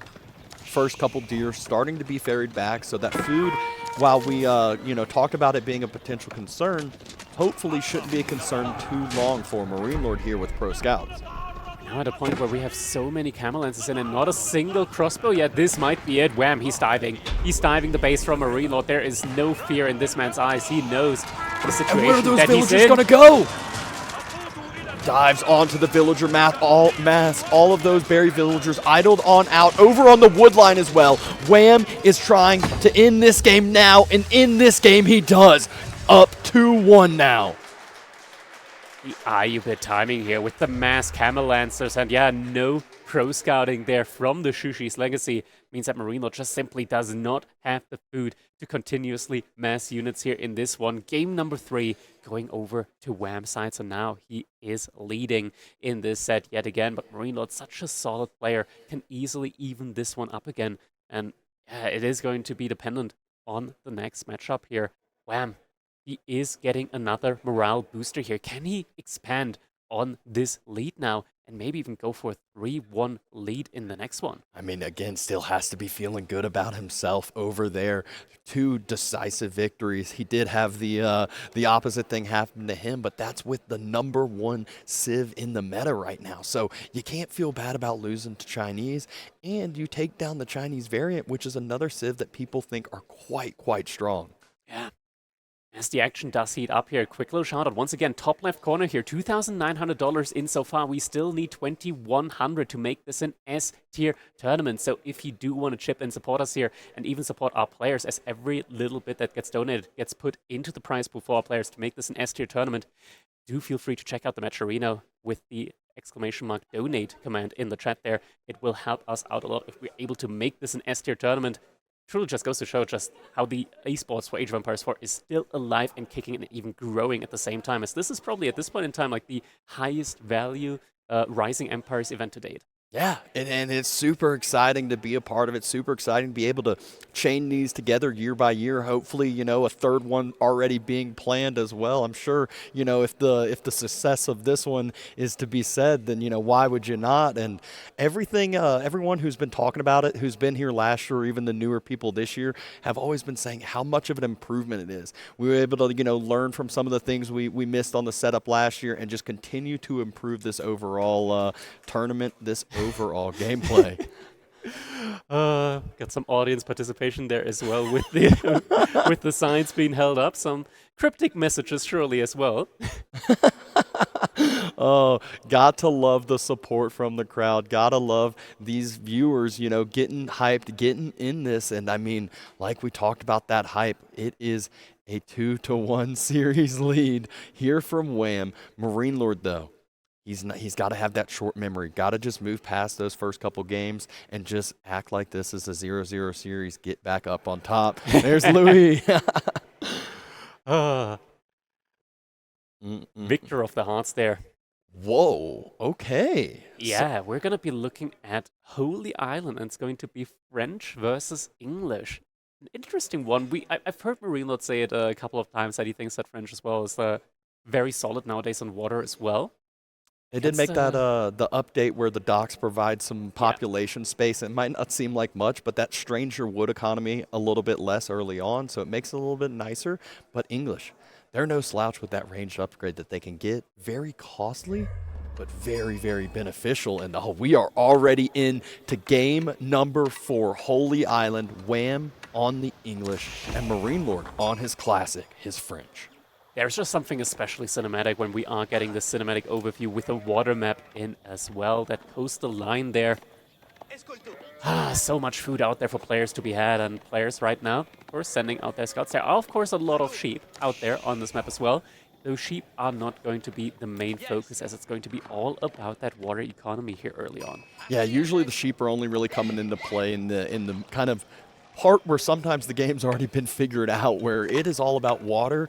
It is all about winning and making sure you can continually gather from those deep sea fish. Just looking at these openings here so far, nothing to be surprised about. They're always trying to get that dock as close to the closest deep sea fish as possible, and you can actually see MarineLorD very, very close distance, just barely out of the range of that circle. Meanwhile, Wham, not too much of a slouch here with his opening as well. A deep sea fish not too far from his initial dock. Yeah, in English, always something that has to be mentioned is that Admiralty upgrade that could be coming in here, and you know, when that does come in, having the additional range on all of your ships in feudal age, it does mean that water is pretty much already won in that point if it's not already lost beforehand. MarineLorD with the French. Could be that we might be seeing a Chamber of Commerce play here. That is something that we've seen on Archipelago actually from B, where he was able to trade out resources quite effectively. And especially on a map like this, he would actually have the ability to trade with the trade post as well. Yeah, it's still hard to pass up on the School of Cav, though. It's just one that, you know, it forces a reaction as well. One night in the woodline, even if it doesn't get kills, causes a lot of idle, causes a lot of reactions. Second dock already being built from Wham. No second dock yet being thought about for MarineLorD. It is just all fishing boats for the time being. Couple more villagers moving out to that wood line to be able to continually sustain more and more fishing boat production. Always laugh about this little bit of scout annoyance. Usually you'll see both of these players doing that as the villagers, you know, it doesn't do too much early on, but you have to be keeping on your toes. You have to be paying attention, or else that villager could end up going down in about 35 more swings. Sheep dropped off over here. One sheep as well on the dock there for MarineLorD, just to avoid a little bit of idle time from the villager going back and forth between the shoreline fish, as it's not right next to the dock, so it's not the most efficient here for him. Yeah, meanwhile, Wham's much, much closer drop-off, and that shoreline fish is, you know, the best gathering rate in the game here for the villagers. So just that slight little bit of potential eco bonus. Looking at the resources in the bank, though, you can already see where MarineLorD is. He's got the 200 gold he needs for age-up timing. Meanwhile, Wham a bit further behind. English just not quite there yet when it comes to a fishing ship count, though. Both players neck and neck here. And it is going to be the School of Cavalry, so no Chamber of Commerce coming in here for MarineLorD. Instead, we'll be able to make use of that School of Cavalry and get an early night out. Might be something that he will need, considering that Wham will most likely be going up with the Abbey of Kings on his hand. And you know, Abbey of Kings does always provide you with that king as well, so definitely something that will force a response from MarineLorD. Sure enough, Abbey of Kings is on its way. 6 villagers on it, so both opting for that 6 villager build time. They want to get it up quick. They want to be able to start producing those military ships. Scouting, though, Wham sees that it's not the chamber, sees that it's the School of Cav, so will be able to react accordingly if need be. Also can scout how many villagers are also on gold, which really gives some crucial information. Yeah, MarineLorD already has a good amount of gold in the bank, so even though there's only 3 villagers working on gold right now, this might actually portray a wrong picture here for Wham. He might not know that MarineLorD already has so much gold in the bank that he'll be able to get a knight and a hulk out immediately, or rather a warhawk, as the French. They do actually get a unique springle ship, which does cost a good amount less food. Yeah, very, very nice little change there. You can see 75 food 200 wood and just a bit more gold. But for English, they got their little bit of cheaper ships overall with their slight benefit. Having to pay 10% less, they're also very helpful. And it looks like we're also getting a barracks in for Wam, so we'll be able to have an answer to any potential early knights here. But it looks like MarineLorD is still going to be opening this one up with an early archer ship here on his side. Double broad X also coming in for him, so no early knight. Yeah, those early upgrades so crucial, and you can see Wam not only prioritizing double broad X, also has wheelbarrow in queue. Will need to deal with the archer ship soon, but has an archer ship of his own about 10 or so seconds away from popping on out. Knight now in queue. Wam already has his own spearman in queue as well. It's going to be a very tight one when it comes to resource spending here on both sides. The macroing needs to be spot on if players want to avoid any unnecessary idle time here. There is just a tiniest bit of idle time forced here on Wam's fishing ships, but barely any, as he's able to immediately regain control over his deep sea fish there. Yeah, great reaction there. Does have a few spears out or in queue at least. So the 2 Royal Knights that MarineLorD's about to have will not be the easiest to find some damage. And actually, Wam is sending the spearmen across the map. Might try to be denying some gold himself. Oh, he didn't see the knight. Oh, that could hurt him. Yeah, it definitely could. Hopefully he has those other spears rallying towards his gold vein, rallying towards the... Oh, outpost, what a nice. perfect timing for that outpost to finish. Right as it gets finished, Knight gets spotted out, but there's no reaction yet. No reaction? Oh, that's going to be a village down. One villager does end up falling. An outpost reacted to by MarineLorD as well, so first blood has been drawn. That is very unfortunate here, getting the outpost, but still losing a villager at the end of the day. MarineLorD able to catch Wam slacking there just for a second and taking the spoils in the form of one early villager kill here.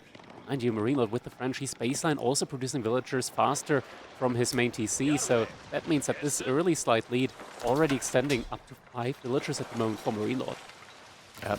Wam, he is now the one moving across the map. He is the one trying to become a little bit aggressive on the water, but MarineLorD, he's been producing ships. He actually has more ships and can just chill and wait for that attempted pressure and immediately will foil it. Some palisade walls also coming in on the side here. That is exactly where Wam is approaching from with his own king. So unfortunately, won't be getting any value out of the wood line there. MarineLorD doing a great job of defending with his own knights as well. Wam is going to have to pull his king back, else might lose that one, and it looks like he is going to react now. There's some slight body blocking attempt coming in. And this can be very, very tight. Now, the king does have a little bit more movement speed than the knights from MarineLorD, but with a charge, that could easily be grid. And we just saw both of the lances get pulled out. I think the charge is coming in. King's trying to heal up just enough to stay alive and is able to get that escape, but also micro happening on the water here. MarineLorD being the aggressor. Another dock coming up for Wam and just continuing to have to micro back. Fishing ships starting to be focused down by that galley too. Ships could also get pulled in order to try and repair some of the sprinkled ships here from Wam. Definitely going to be needed. Good trade out. Some spearmen also idling out the gold villagers here from MarineLorD. First demo ship is now out for him and on its way over to the front side. King does actually get sniped. We did just hear that audio notification. That means that the king did get sniped just barely before reaching the safety of Wam's base as well. Yep, demo ships though on either side. Looks like Wam is up one single sprinkled ship extra at the current timing, but 5 knights and now archers to follow up the knight play here. So Wam will need to grab this information soon. MarineLorD's actually over onto the stone, maybe for some naval arrow slits. Wants to be more defensive on water potentially and more aggressive on the land. And he's gonna need it because Wam, he's got a lot of villagers over on gold, so Admiralty should be coming in fairly soon now for him. And with that, you know, it is such a potent upgrade. It means that once that upgrade comes in, water is basically going to be almost lost immediately for MarineLorD, but there is still a timing until that does come into play, so MarineLorD will have some time to make something happen on land instead. King is being rebuilt. We see more spearmen coming in for Wam as well. Scouts still actively scouting out the base from MarineLorD, so if he does notice those archers in production, he will be able to react to that accordingly. Yep. Knights, though, charging towards that gold vein. Spears don't want to step up. There's too many knights. Another villager goes down, but one knight is traded for it. Not the best trade out, and now Wam, he should be able to have enough resource for Admiralty with the next drop off. I don't think it's been queued up yet. There it is, Admiralty now going to be in queue, so should be coming up here within the next 30 seconds. A very quick upgrade to be researched here for sure, but MarineLorD, he's preparing for some aggression now on land. Already up to 4 knights, 2 more in queue. No blacksmith upgrade in yet for him, but once that does come in, he doesn't have a blacksmith in yet, but once he gets like the Pierce Arm upgrade in as well, he could try to potentially dive the base of Wam even with that English TC. Yeah, we can actually see that those technologies up at the top are swapped around. Wam is the one with more of the eco-techs. Wam is the one that just finished up Admiralty. No, MarineLorD actually does have the eco-techs. Only the research, I think, is swapped when the research comes in. Well, I saw Wam get wheelbarrow and specialized pick, and it's not highlighted over on that. It's been switched over again, so now it's correct. There we go here then. Oh, he must have canceled it on earlier then. Or it's just been wrong It's from all the gold start. that you need for the Admiralty, right? Like, you can't really afford to put anywhere else. At the same time, now Wam aggressing on water. MarineLorD does show off his own archers, so that is something that Wam will now know is coming in and is reacting to with some horsemen on his side. Something where you're really reliant on a lot of food income, so maybe he needs to get a couple more fishing ships out. MarineLorD does have a slight fishing ship lead behind all of this, and you know, the docks at the moment, it is very difficult for Wam to really aggress into this. Yeah, Archer's trying to step up, try to continue to pressure this gold. One villager starts to slowly get hit just a little bit. King dives, takes down an archer, but another villager attempting to get sniped out, jumps in the outpost in time, and another archer almost falls for it. Villagers luckily also getting healed up here by the King's Aura every now and then. More archers making their way across now, and Wam at this point in time needs to also pull villagers over to the sheep in order... Oh, this guy, man, MarineLorD, he's so on point with this. Finds the villagers here, but Wam, he's going all the way to the shoreline. He's going to the shoreline and hopes to protect this with his military ships, but could still take quite a bit of damage if the knights are able to head that way, get some charges off, and instead he goes ahead, steps forward onto the land. Knights got all taken down, well, not taken down, but damaged by those spears. Great little dive here from Wam. Great exchange as well. The spearman gets one additional knight in. A lot of the spearmen do get taken down, but so many knights taken down as well with it. This severely hinders MarineLorD from potentially diving the base of Wam, and behind this, Wam expanded his economy with 5 fishing ships more now out on water than MarineLorD has. Look at the resources in the bank. MarineLorD had a plan, though. It's this feinted pressure into the guild hall. Won't have quite as much of a military mass on the land to back this up, but he is wanting to be the aggressor on water. It does look like it, but there's still a timing. Wam at the moment does have the upgrade advantage until the age up completes here for MarineLorD. Does also get notified here. At least Wam gets notified here of this aggression from MarineLorD. Is going to be able to save that villager potentially. Never mind, that's a couple of sprinkled bolts too many in that poor villager's back. And now Wam is going to be stepping up with his sprinkled ships. But just at the same time getting idled out there on the gold. Outpost just not close enough. MarineLorD pressuring here on 2 sides at the same time. Spearman once again trying to attack onto the knights. And actually the entire archer mass getting cleaned up completely here from MarineLorD. So now suddenly, Wam, sure, he's an age behind. But this is a very comforting situation that you know that your opponent just lost a lot of knights. Yeah, and you can see the upgrades immediately come through for MarineLorD. Wants veterancy on the knights, wants to get a little bit more damage from those archers as well. Will be prioritizing relics early on, and then one of the most important water upgrades is good old armored hull. Armored hull, of course, greatly increasing the armor and the health of these ships. I'm still stepping up though at the moment. Springle Cruise now in means that now MarineLorD is going to be able to step up as well. King's Palace coming up behind all of this, but the timing is going to be quite tight. And at the moment, MarineLorD does have more attack ships than Wam does. A lot more sprinkled ships out here, fully upgraded as well. This is not really a fight that he can take. Wam, he might need to invest into a couple of additional demo ships in order to try and survive this. This is going to be a really, really rough timing here for him now. And MarineLorD, he's just diving deep now on water. The Springle ships getting in closer and closer at the same time. Knights also taking the plunge over towards the gold yet again. Spearmen still there, trying their best to buffer this one out. But it also means that Wam will not have enough gold once the Age of comes in to click all of his Castle Age upgrades on water as well. Yeah, really good focus, really good continual idle time onto the gold. But Wam has dealt with these raids pretty well so far. Did lose a couple fishing ships with that push forward from MarineLorD. MarineLorD, though, runs out of his initial gold, moving on to the next one. No outpost on that gold. Spearman yet again stepping up, trying to connect to the archers. Will be able to do so as well. Spearman. First Knight is going to get picked off yet again.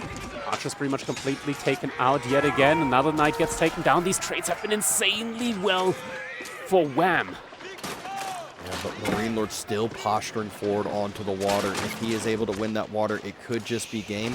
A little bit of a flanking maneuver here from a demo ship. Springle Cruise is on the way for Wam as well. Needs this so bad. Does have it in now. Springle Cruise is in. Demo ship actually is getting blocked on the side, so won't be able to sneak that one all the way around. The only difference at the moment is, of course, that HP upgrade that's coming in for Wam now as well. Gonna be a while though until that finishes up. Gonna be a couple more seconds at the very least. Fight gets taken beforehand. MarineLorD does have more ships, but Wam with Springle Cruise does have one more range on MarineLorD here behind this. Ships also are getting utilized here to try and get some healing in behind all of this. Yeah. So tanking up some shots as well. Wam does have a significant amount of fishing ships here. Is losing a few, but trade still going relatively well for being outnumbered on the water, being out-teched on the water, although equalized at this point. Trying to pull back some of those lower health Springle ships on each side, make sure that the healthiest ones are the ones being attacked, and it is just a full-on battle here. Demo ships now coming to the front, more fishing boats coming to the front. Oh, demo ships like connection. One of the Springle ships does go low. Demo ships now also going to be coming in from Wam here. But Micro, though, from MarineLorD is going to be able to snipe that one out. Lots of fishing ships have been idle here trying to repair out during these engagements. Wam able to push MarineLorD back for the time being, but his income has fallen a lot behind this. Food right now down to just 160 per minute. Meanwhile, MarineLorD still unbridled at 1,000 food per minute, and the water army is actually going down so rapidly here for Wam. He's got a ton of demolition ships behind this, but MarineLorD able to snipe. Oh! Gets a great connection. 3 Springle ships taken down by 1 demo. Although it feels like Wam not really utilizing that extra range. He's kind of just taking these fights and going head on because trying to rely on fishing ship healing. Ship healing coming in yet again, but the weak ships getting targeted out. Healing comes in, is able to keep that ship alive. Demo attempted split. He gets a hit in. Point blank connection comes in. Oh, and a great split there by MarineLorD with his ships. Isn't taking any damage. That was 5 demo ships that just got thrown right down the drain. King's Palace behind this does mean that Wam does have an additional TC, but 2 relics already taken by MarineLorD. Now back up to 10 Knights on land and moving across the map here. Wam, he's been idled out so many times on the water economy. MarineLorD, he's looking to be in a really good position. And never forget behind this, the guild hall already accrued 800 food per minute as well. Yeah, can really just click that up whenever he needs it. It could be, you know, one of those plays where you go for a red palace. Gold being idled from those Royal Knights. Wam trying to do everything he can to defend right now, but it just feels like this is all in MarineLorD's hands. It's just so difficult at the moment for Wam to continuously hold this, get his economy back online. We do see a couple more spearmen yet again in production, but it's just so little at this point in time. Couple Knights from Wam, though, trying to go for some counter raids here as well. Are going to be able to find some villagers on gold. No immediate reaction from MarineLorD. Does mean that some are going to be going down, but at the same time, Night Raid is coming into the wood line. Wam trying his best to pull the villagers away from that. At the same time, water happening as well. Water engagements. It is just non-stop action. Nice little TC hop there as well from Wam. Able to save a lot of the villagers there. King does go down yet again. there's no spears out for Wam right now. There's no land defense out for Wam right now. He is going to be fully idled. More demo ships on the way, still trying to kite this on the water, still trying to deal with things on land too. This is so difficult for him, and you could just see his eco falling so fast. Every now and then a demo ship does make its way through from MarineLorD as well, and Wam is going to have to prioritize attacking that as well. Cannot risk letting the connection come through. Behind this, the Warhawks, there's just so many of them, so many Springle ships up against what Wam has. He did sneak out onto one of the large gold veins there as well, so is still getting gold in, but what he needs most at the moment is just more spearmen, as there's 15 knights on the field from MarineLorD with 8 more in queue, and he's just non-stop attacking. Wam now going into the negative, as the healing from ships can actually deplete your wood into the negative. He can't queue up any more spearmen until he gets 180 wood in. Yeah, this looks like this is the perfect timing for MarineLorD to close this game. You mentioned it. 10 knights in queue. Demo ship chasing down. It is on to fishing boats. It is on to more military ships. This looks all but over. And now water being won by MarineLorD, land being won by MarineLorD as well. Soon to be 23 knights, and GG comes in. MarineLorD evening out the set yet again. It is 2-2 in this best-of-9 grand finals for the King of the Rockies. This grand finals is definitely living up to the expectations. Tied, dead even so far. You know, I will say some of the games might not necessarily have been the closest, but the timing attacks have been so crucial. Again, MarineLorD was able to get that castle age just a little bit quicker. Royal Knight upgrades came through, and Wam just wasn't able to balance the water with the Royal Knights that were constantly spammed in his base.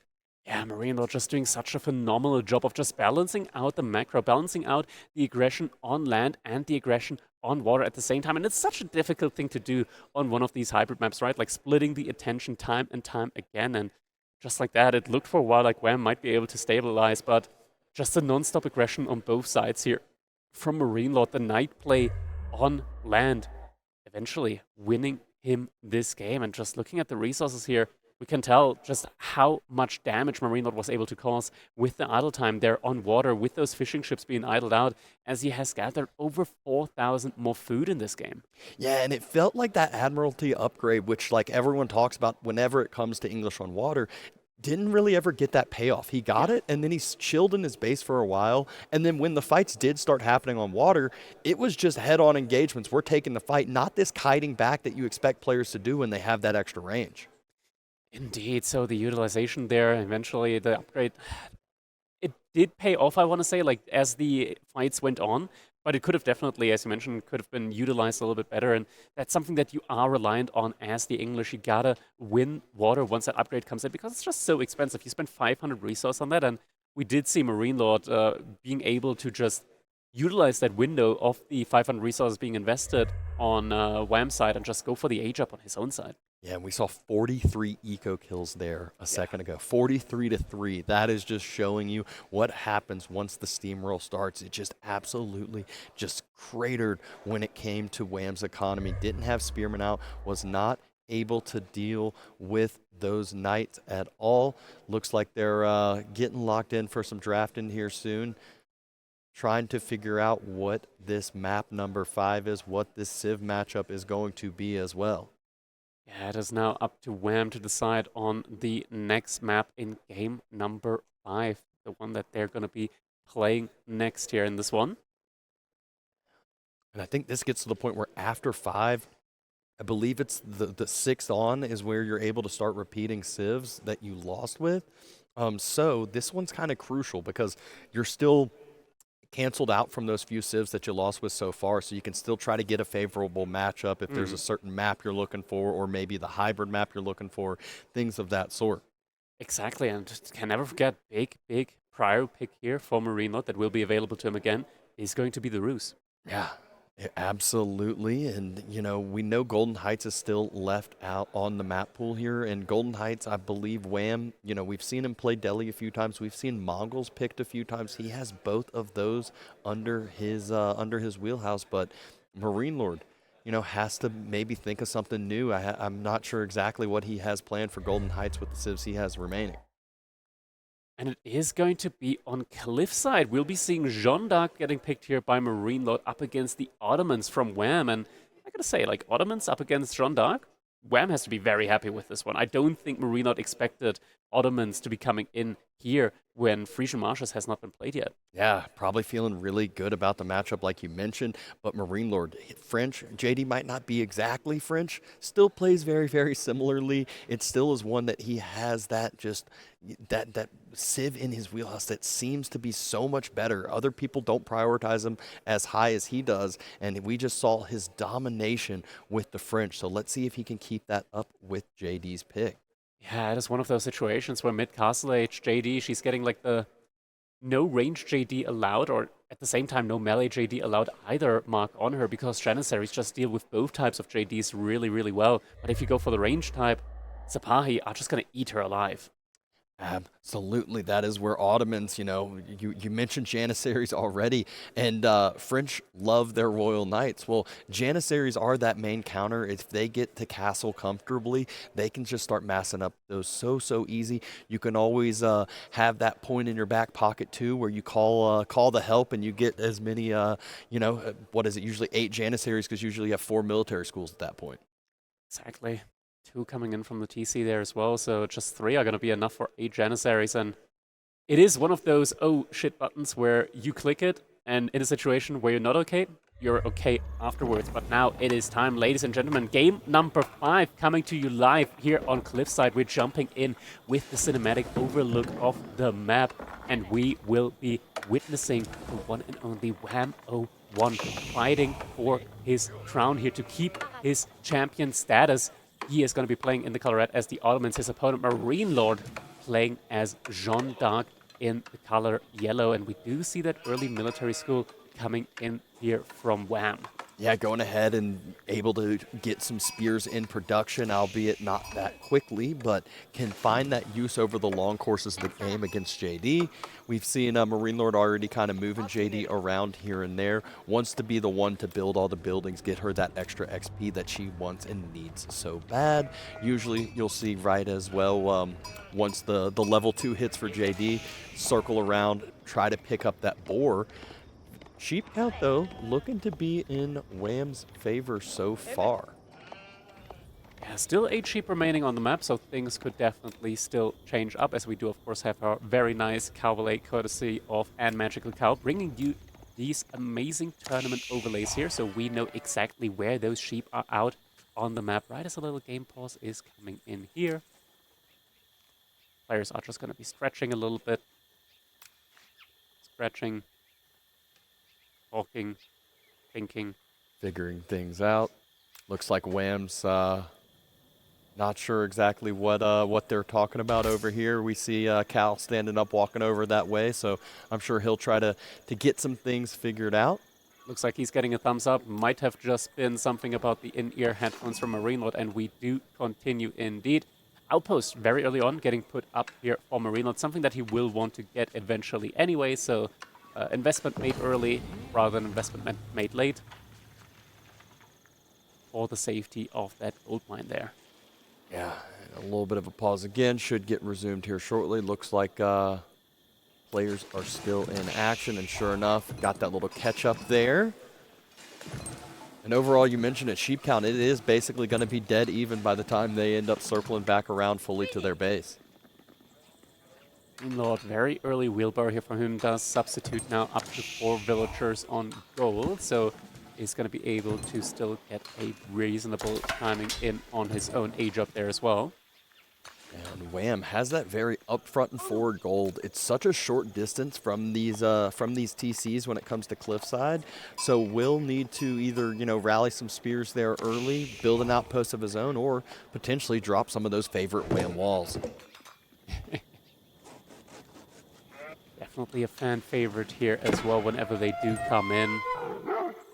Spearman making its way across the map now. Twin Madras will be the choice of landmark here for Wam. Surely it's just such a potent landmark. Generates a ton of food safely inside of your own base. 300% bonus generate. What was the speed on it again? I think it's like 50%. Okay, 300% would have been insane. Yeah, I don't know where that number came from. I probably just dice rolled similarly to how some other people dice roll stats. But yeah, that's still insanely quick gathering there for the Ottomans. Always with up to like 4 villagers, depending on the amount of eco upgrades that you do have in there. Yeah, and JD working hard on that school of Cav does have another villager helping out just a bit there. And should probably see the potential pro scouts to follow, as the French or JD do love having that nice, safe deer resource. Last couple of sheep now being taken up as well.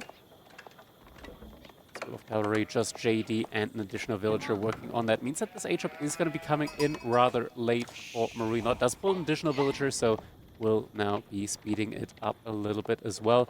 Question is if this is still going to be a pro scout game as it goes on for MarineLorD. Definitely would make sense, and we do see a lot of villagers for him on wood, so should be the macro towards that eventual pro scout play from him as well. Yeah, banking up that gold already, so should be able to essentially click it up right as the School of Cav finishes, since, like you mentioned, School of Cav not being rushed up. It's not that early night play. It's that early economy focus to start out. Definitely something that does make a lot of sense when you're up against a civilization like the Ottomans cavalry, or rather the early military school. Does mean that there's already a couple of spearmen out on the map, so the early night probably won't be getting a lot of value in. MarineLorD recognizing that, instead going for the economic approach here.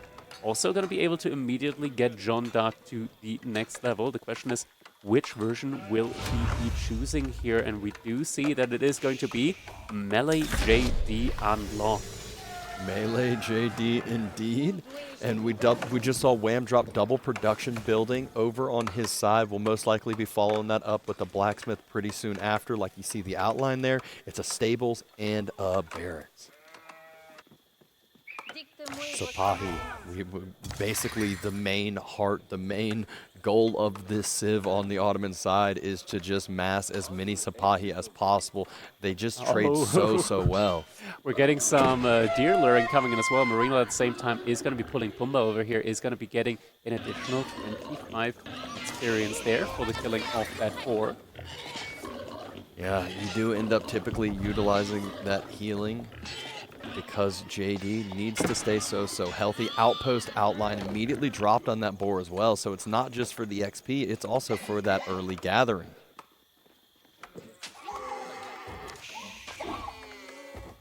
All right, looks like Wham says, I'm not waiting to get these pushed all the way to my base. I just wanted them up tucked close together, and I mean, they are easily going to be tucked up next to a mill whenever he decides to go out to that point.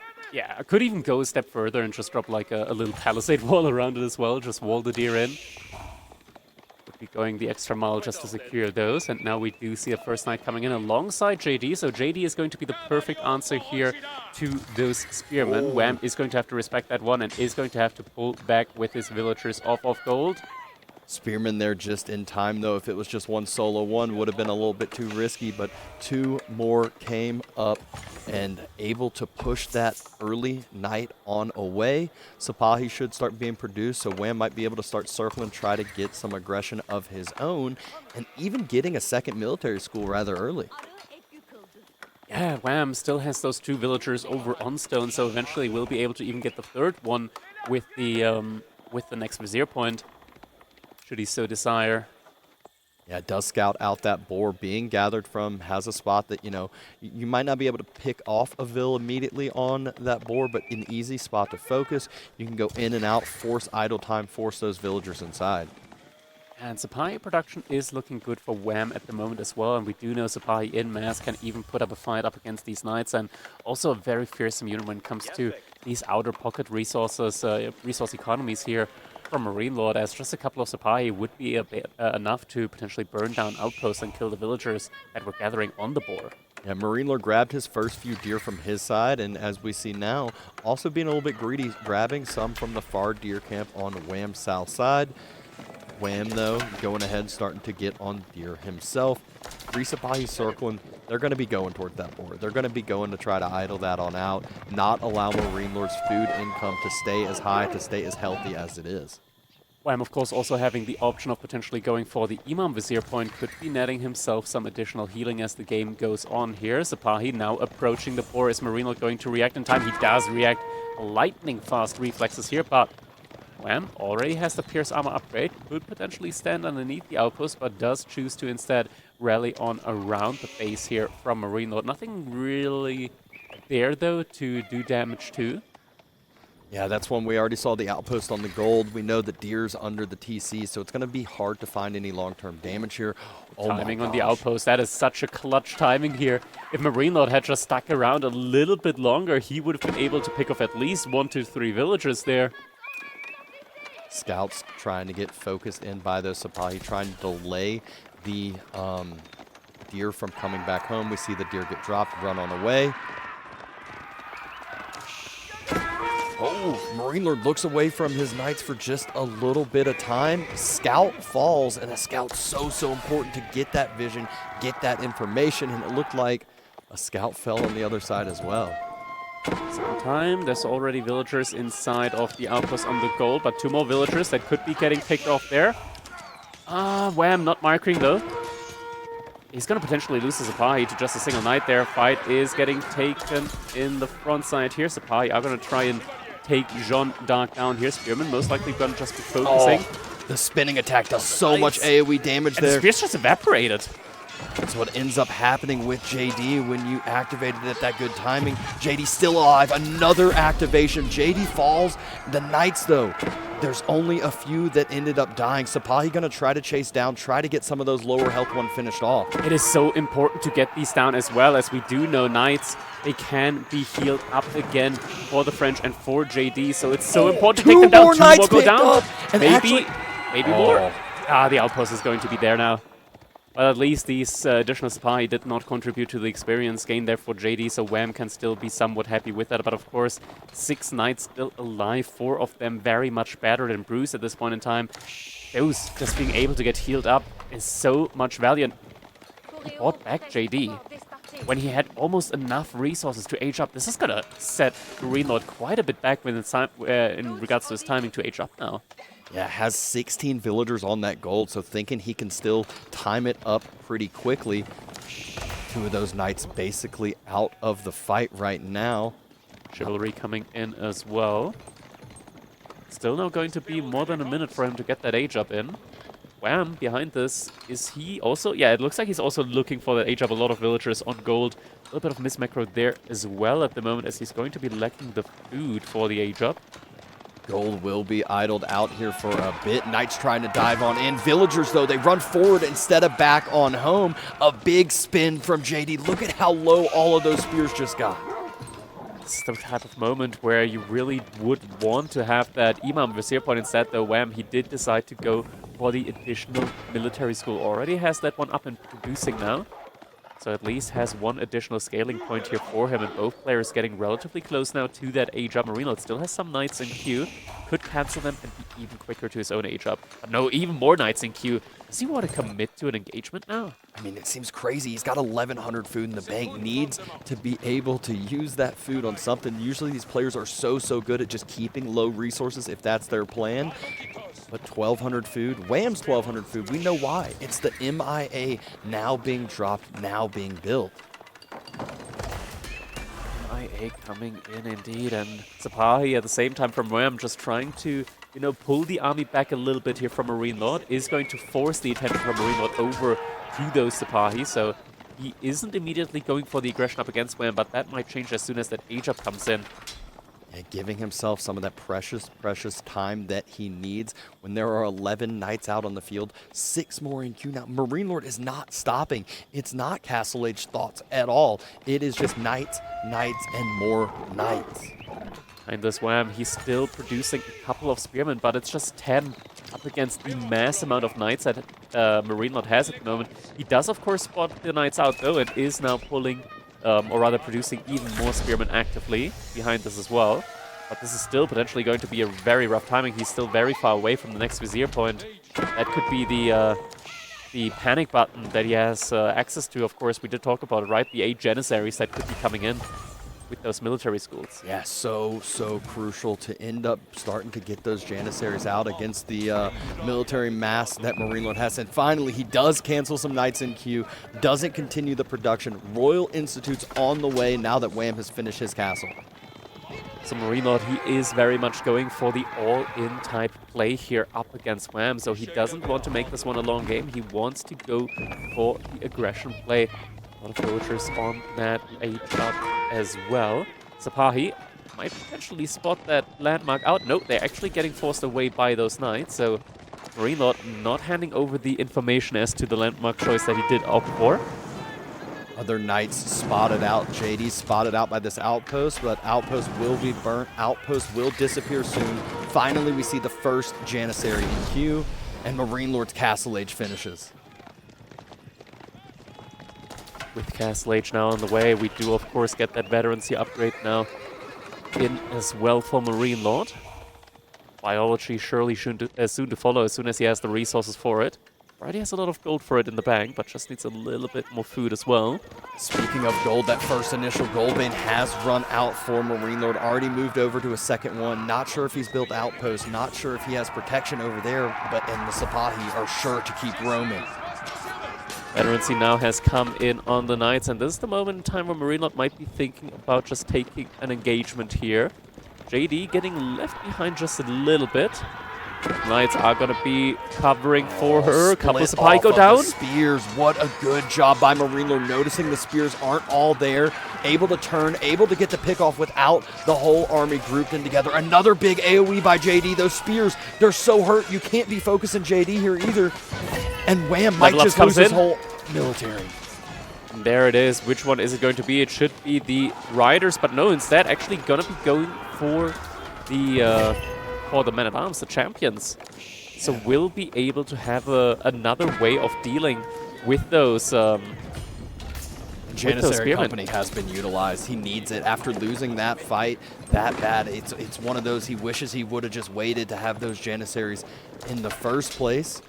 So playing defensive now, will probably try to get some return raids of his own and stall out this game, allow the military schools to keep the production up. Behind this though, Royal Bloodlines is about to be completed, and MarineLorD with still 23 knights out on the field. He does have a very, very strong army here, very strong case for him. Potentially just go for the dive again into Wam's base. It feels so bad when you have that spear mass and JD's just able to get close, able to get on top of those, just because, like we said, the spinning attack does that AoE. It felt like those spears just disappeared, were not an actual counter unit, even though we know they are. It looks like MarineLorD is going to be going for the dive at the same time. Wam also might be looking for a raid. He's ignoring the villagers. He's not looking at that right now as the dive is coming in. MarineLorD, non-stop aggression. This might be enough here. Absent Janissaries, the numbers. They're going down relatively quickly here as well. Knights just racing through everything, no matter here as well. So the attack speed just isn't quite there. JD might be getting sniped out here. There's still so many knights remaining. Still 23 knights out there. Yeah, Wam doing a great job fighting in these choke points, so not allowing the Knights to get fully on top of that Janissary Company he has. 6 left still, but is it enough? It doesn't seem like it. He is scrambling, running around his base, trying to kite, trying to get some return raids in, though. But more Knights arrive at the front side. More Knights in his wood line. Late reaction from Wam. Villagers are falling. Military is falling. And Wam might just be finally losing the lead in this series that he had earlier on. Return rates coming in as well, but it doesn't look like it is enough. Villager TC hop comes in as well, but the villagers have no place left to run, and GG comes in. MarineLorD, now as I mentioned, taking the lead 3-2. Yeah, we see him getting wins with both French and JD. Just his playstyle, just those civs that he prioritizes a little bit higher than what others do. Exactly. Clean execution here from MarineLorD, but that does mean, Dabson, as you mentioned, that we're now getting to the point where players will be able to repick civilizations that they've lost with previously. That means that MarineLorD is now going to have access again to the Roost, to the Shushi legacy. Wam, on the other hand side, he has access to Japan, Ottomans, and the English. Yeah, and that could just be that nice plan. We said that, Ottomans, it seemed like that good matchup against JD just took that fight a little bit early before Janissaries were out. Imagine if he had that big front line. Imagine if he had those Sapahi, those spears with him before he took the fight. But instead, Ottomans out of the way, can still pick it on Frisian Marshes, though, which was the high priority spot. Exactly. We do still have Golden Heights, and I mean, we have seen Wham, as you mentioned earlier as well, pick Delhi on Golden Heights before. MarineLorD, though, he does still have the Holy Roman Empire available to him, and if we consider what happened between Wham and Puppy Paw in a game on that map as well with the same matchup, could be that MarineLorD could have a plan there for that one as well, as we are going to be taking a quick look here at the stats of the last game. We do, of course, see MarineLorD with that economic play here pulling ahead in the economy and that military value lead. One fight just taken too early by Wham, military not positioned correctly. And that's the issue when you're playing up against JD with the Royal Institute. One wrong fight and it just snowballs from there on out. Yeah, the economy kills dead even, but we know if that game had continued on at all, the economy graph would have looked a lot different as well. It would have been a straight down red line with knights circling the base and so many just still continually coming across. But a great, and actually, Frisian Marshes is the choice. It's an HRE versus the Mongols here. Interesting picks coming in here from both players. So we'll be seeing, as you mentioned, HRE up against the Mongols. Not on Golden Heights, though. And on a map like this, I'm wondering, is this something where the HRE might also be going for pawn play? It's probably difficult up against the Mongols when they go for the early aggression. But the Mongols could also play for a dog play here or potentially trade as well. Yeah, and that is one where, it's nice having the ability to have a couple different options, a couple different builds where you're not just like, oh, I know they're going for water, or oh, I know they have to go fast feudal, and then you react to what I have out. So we'll see what Wham does have in play, what he does have in store with this Mongol pick. HRE, they're no slouch. It's always nice having that chapel on Frisian Marshes, especially because the wood line is so big, it's so thick, and you're able to get that inspired economy for so long. And it's always in the back as well. An Archon Chapel in the back, that is one happy Archon that you really cannot complain about. Players now locking in. We're getting ready for our game number 6 now in this grand final best of 9 between MarineLorD and Wham. Yeah, MarineLorD able to take the lead after the last match, the last 2 games, returning the favor over to Wham. So 3-2 lead for MarineLorD. Can Wham tie up this series yet again? We've already seen it tied up multiple times. This series has just been so tight, so close so far, and we will get into this game here now. All right, it is time to be taking a look at this map with the cinematic view here. Frisian Marshes coming in game number 6. Game number 6 indeed. This is hype. A little bit of a black screen here, but we'll be getting it figured out. And here we are. Wham in the color red as the Mongols. MarineLorD in the color yellow as the Holy Roman Empire. MarineLorD is going to be the one here that is opting for the Dark Age opening, as we're already seeing the barracks and the first spearman making its way across. Wham does have the Uwu up and is going to be following this one up with his own barracks, so double production could help him out here when it comes to Dark Age engagement. Yeah, I mean, obviously, HRE, they get to kind of choose which fights to take for the most part, just that little bit of extra movement speed at times, but he is paying every single resource for those spearmen. Meanwhile, Wham, you said it, he can double produce.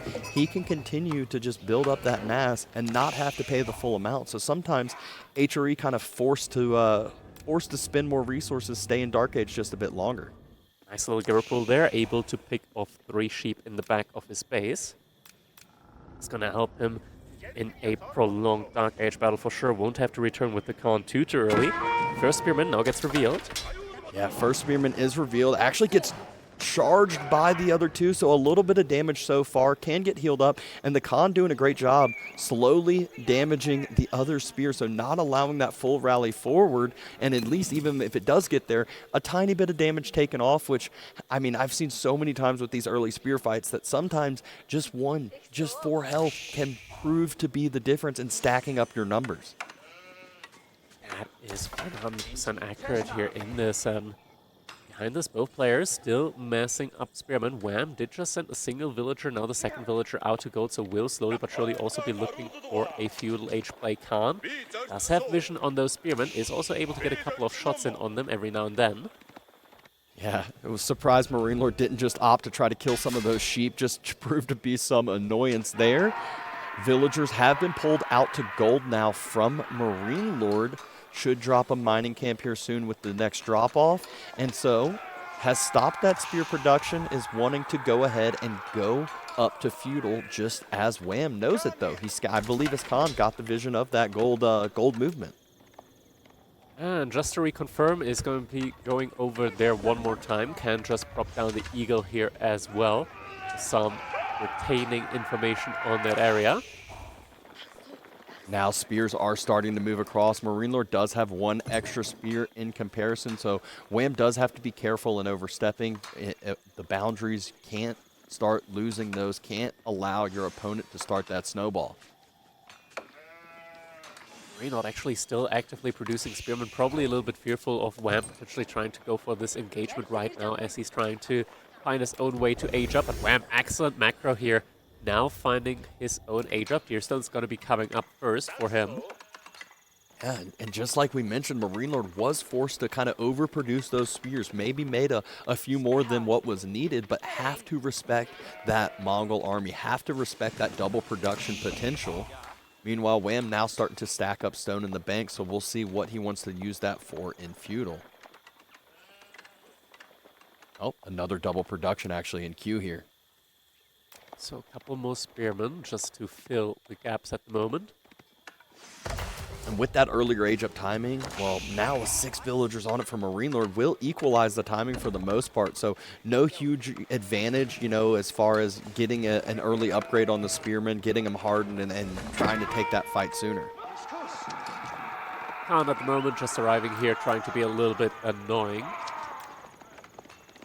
Sees exactly how many spearmen there are. Sees MarineLorD now starting to move across with it. Scout, though, by MarineLorD is out there, so we'll be able to see those spearmen in just a bit that were in that stealth forest.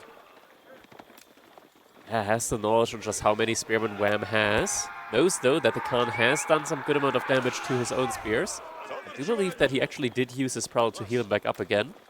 Yeah, I think when the prelate was sitting over there inspiring the Goldvilles, the spearmen had a nice little benefit of getting healed there as well. Now H-Up will be finishing up shortly. Question is, what is going to be the follow-up? Because Wam hasn't dropped another production building yet. I do believe it should be an archer range follow-up.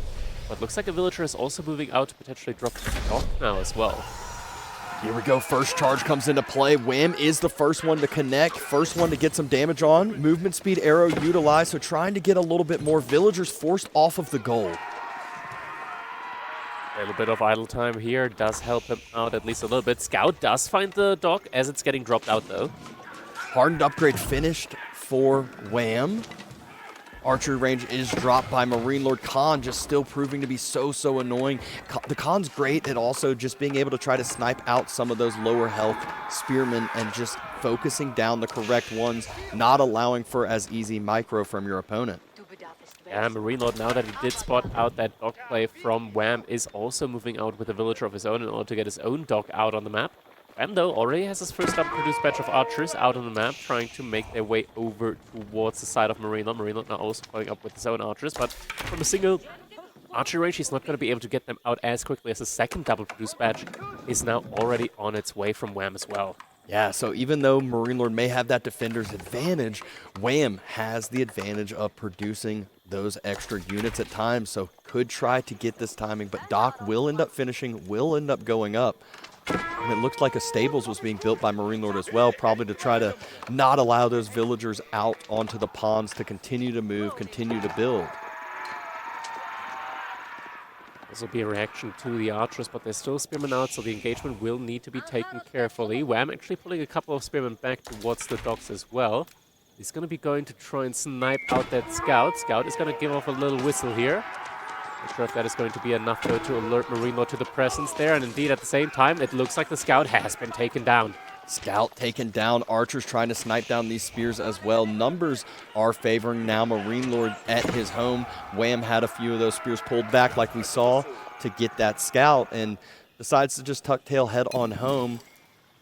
MarineLorD gonna be remaking that scout now, knows just how important that vision is, and it's truly like one of these aspects that is so undervalued sometimes, or at least so appropriately valued in pro play especially, where players know just how much... Oh, God! Oh, the card is gonna get taken down. At least this one, though, will respawn in due time for free, but this is going to be a little period of time where Wam will not have access to the signal arrows from the Khan and that additional information from the Falcon, just the line of sight as well. Double broad axe is on the way, it looks like, just clicked on up. So important when you are massing archers and focusing on such a heavy wood economy with 21 vills for each of these players. Not a pretty big infantry ball at this point in time. Same though for Wam. Just a single horseman out at the moment for MarineLorD. Might just be, as you mentioned, just to try and deny the villager from Wam from getting any more of these fishing ships, any more of these pawns stocked up. Extra archer numbers are in the favor of Wam, so will be able to kind of push forward, but needs to keep a few spears alive. Not sure if he has been able to see the horseman play yet. First two horsemen just now came out onto the map. It is for sure something that he is going to have to expect at this point in time. The tri-combination, or tri-army composition, just such a popular choice here in general for players. Oh, spots out the horseman now. Will have to back on away. Wanted to try to maybe get a pick onto that gold vein. Deerstones moving forward, going to give his military just a little bit extra movement speed. Now post in the backside for Wam's base though, so is going to be missing out on the additional movement speed for his villagers. And now a stable also coming in for him. Two stables actually. Could be that we're now going to be seeing some Keshiks making their way onto the map as well. Yeah, has done a great job, though, at keeping this archer mass, just continuing to build those units. And now, when he sees he still has the number, makes that swaps into Keshik. So a great unit to counteract the horseman on the other side, too. Stones repositioning even further up ahead now. MarineLorD is respecting, is still continuously making units here. Does have a good amount of fishing ships behind us. Just a couple more than what Wam has at the moment. Yeah, blacksmith upgrades are now being started by Wam. MarineLorD, though, has that economic bonus like you talked about, so will be able to, you know, not only have that economic bonus of the chapel, but also just those few extra ships.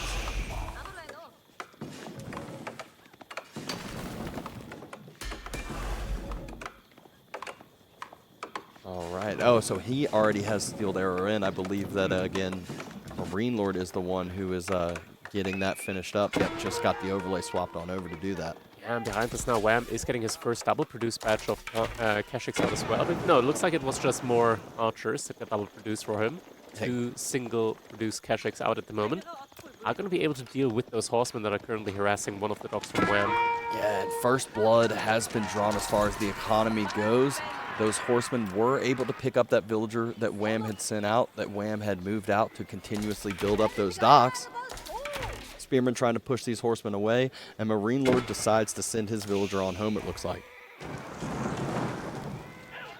Spearman are going to be forcing those horsemen away at the moment. Wam, he's a little bit behind when it comes to the fishing department. MarineLorD did invest a good amount in that. Means so that Wam does have a pretty good army value overall. Actually, no, MarineLorD's still pretty even in that regard as well. The army value is actually on his side. Really just speaking to the power of the HRE with the economy from the Ark and Chapel there in the Woodline Khan. Needs to be careful though. The army from MarineLorD does approach him, and he is getting taken down quickly yet again. Yeah, Khan falls again and again now. It's so hard to get closer to that unit mass when there's 25 archers on the other side. But Wam, he decides it's his time to move forward. He's going to place up that deerstone. He's going to try to deny this gold, deny this fishing. But there are now quite a few horsemen here. Not as many spears here for Wam. They were chasing those horsemen from the backside, so he needs to be very, very careful about this fight. Your stone's actually getting denied when it comes to the placement of it.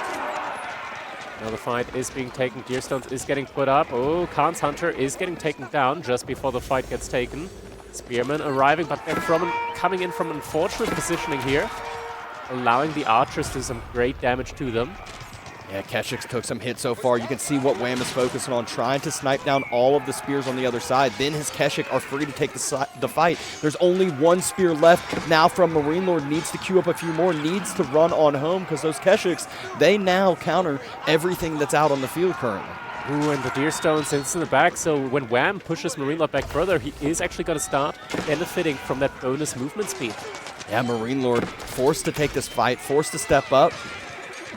Keshiks are still staying alive, still staying healthy, just that little bit tankier than those horsemen, healing up when they are able to hit other units or buildings. But a few now spears should be arriving soon.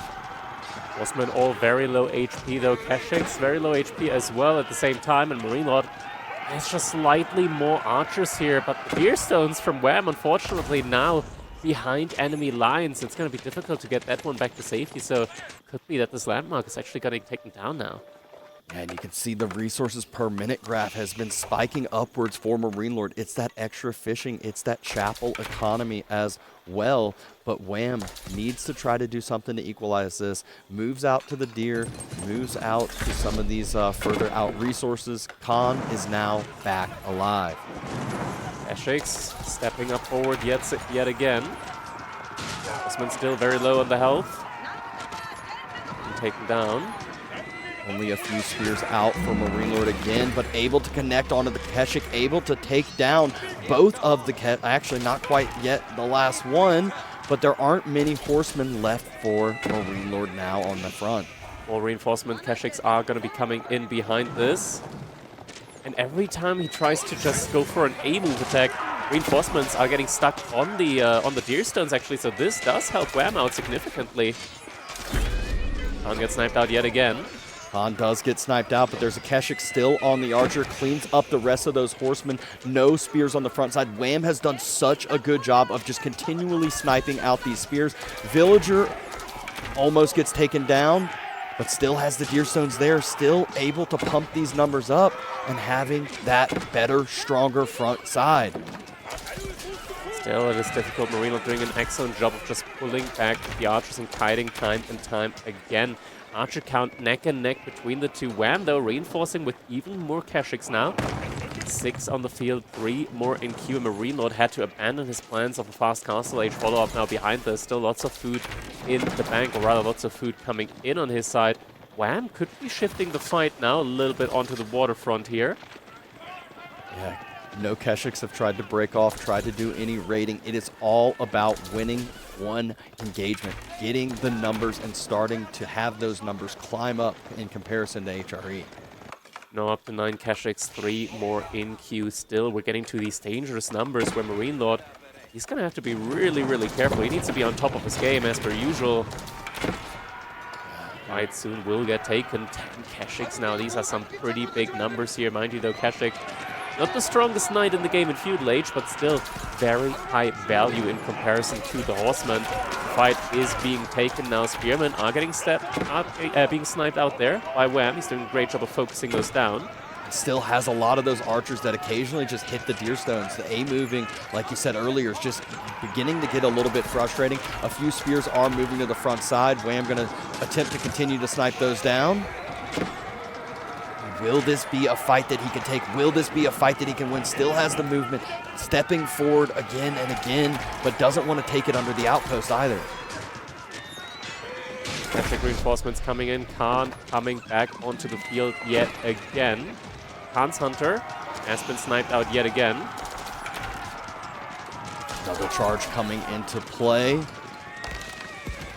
Archer numbers are still basically dead even. MarineLorD has 6 in queue though, might need to drop another range, might need to do something else, but look, also building, climbing castle resources into the bank. So even with able to keep up this production, he's also able to hold resources and start to get closer and closer to castle. He's had enough of this. He's falling back towards his side of the base, and MarineLorD realizing, okay, this is now my moment. This is my opportunity to be going for a Castle Age play. Looks like behind this, actually, there were some pretty big raids, as it looks like Wam has taken down significant economy from MarineLorD. MarineLorD still overall leading, though. 21 fishing ships for MarineLorD. He's been docking Wam's pawns, didn't he? Yeah, in the corner as well. All the way in the corner, docking Wam's pawn. Khan goes down again, engagement happening, but Deerstones is on fire, so not too much longer that this is going to happen. And Regnant's starting to get built, but MarineLorD is still keeping up the numbers. He's actually winning in the archer count numbers now. This is absolutely insane. Just so many archers out. The Keshiks, they can't get that critical mass going here in order to really stand a chance up against these archers from the HRE. Looks like now, though, Wam has been able to take some a little bit better trades against this. Deerstone's about to be going down, so the movement speed benefit is about to be going away. MarineLorD does not want to take this fight now, as he wants to get the upgrades in on his units. Elimination victory now being shown on the UI. Not something that will likely happen here, but it is something where Wam will not be benefiting from that Yam aura for his troops forward anymore. Regnitz gets finished. Gotta be a deflating sound there from Wam. He's like, how is he able to keep up this production? How is he able to take all these fights and still age behind it? Usually, you have to give up the map control. Usually, you have to He's about lose to some find fights. out. Villagers moving out, and they're gonna probably find a dock there from MarineLorD. At the same time, though, that means that MarineLorD might be also getting vision on those villagers. Rolltie coming in. Oh, that's definitely going to be needed here.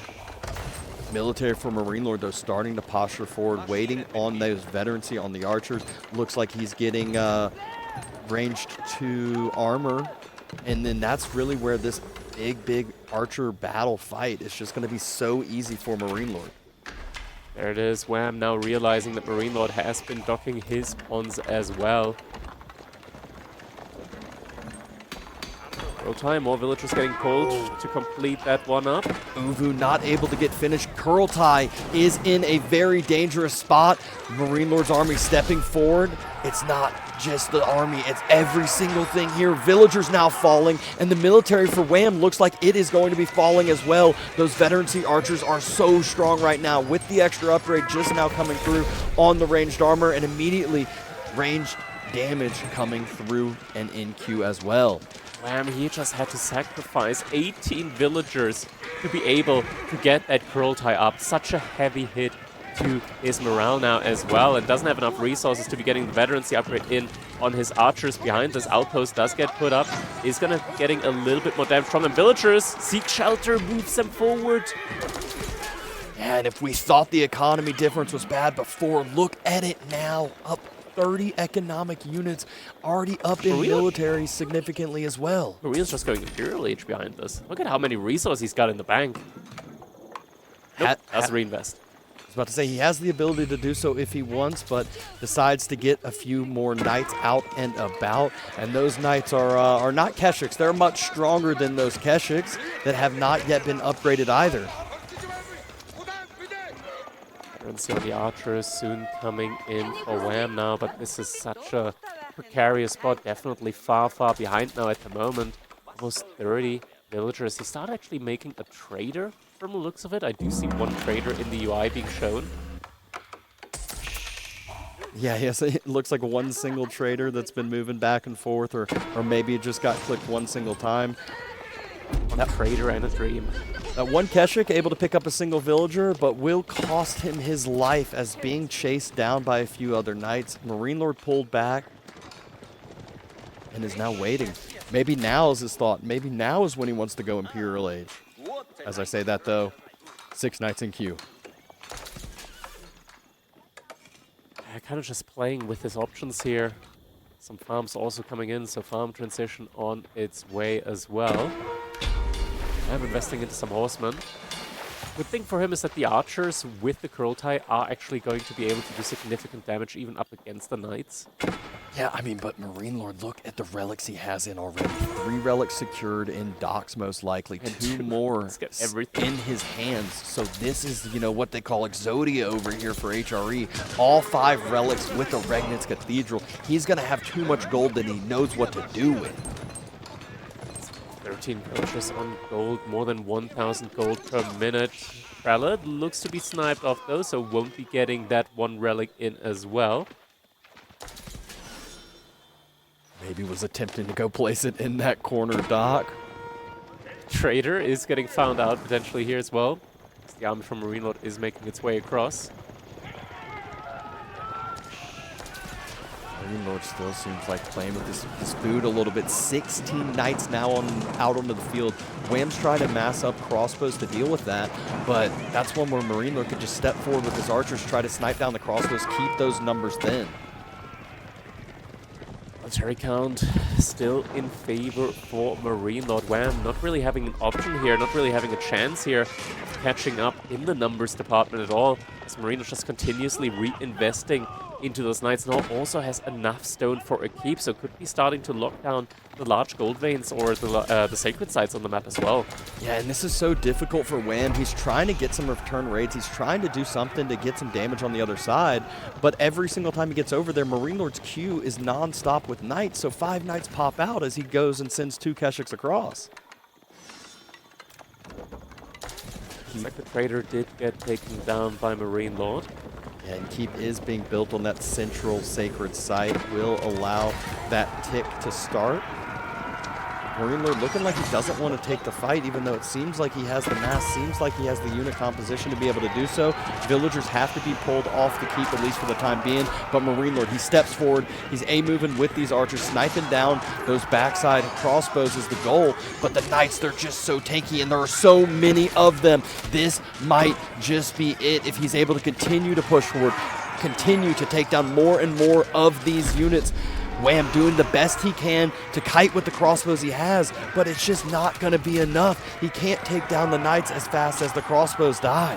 Now has to also leave the area of the curl tires. Palace of Swabia coming up behind us as well. MarineLorD about to be hitting Imperial Age, and Wam, villagers going down on the gold, going down in the outpost, and soon will be getting picked off there as well.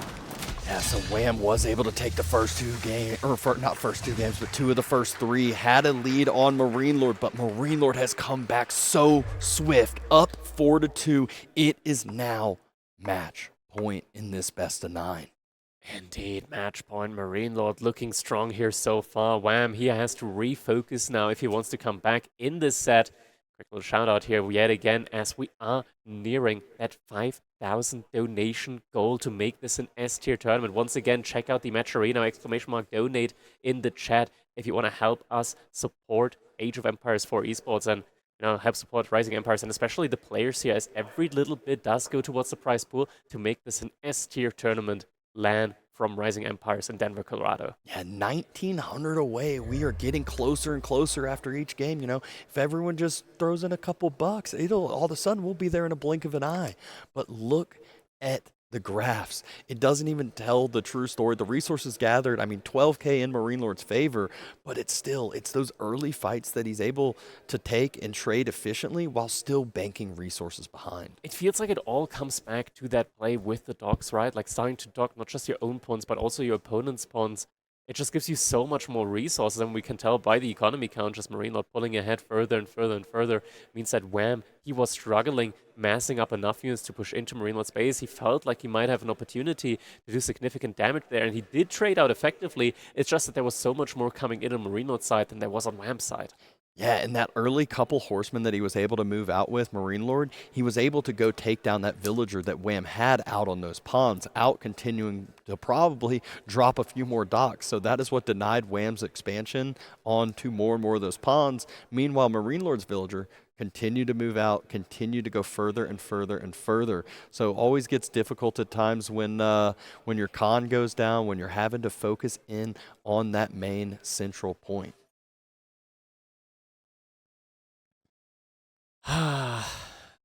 This is a rough one. MarineLorD now firmly in the driver's seat, 4-2 up against Wam.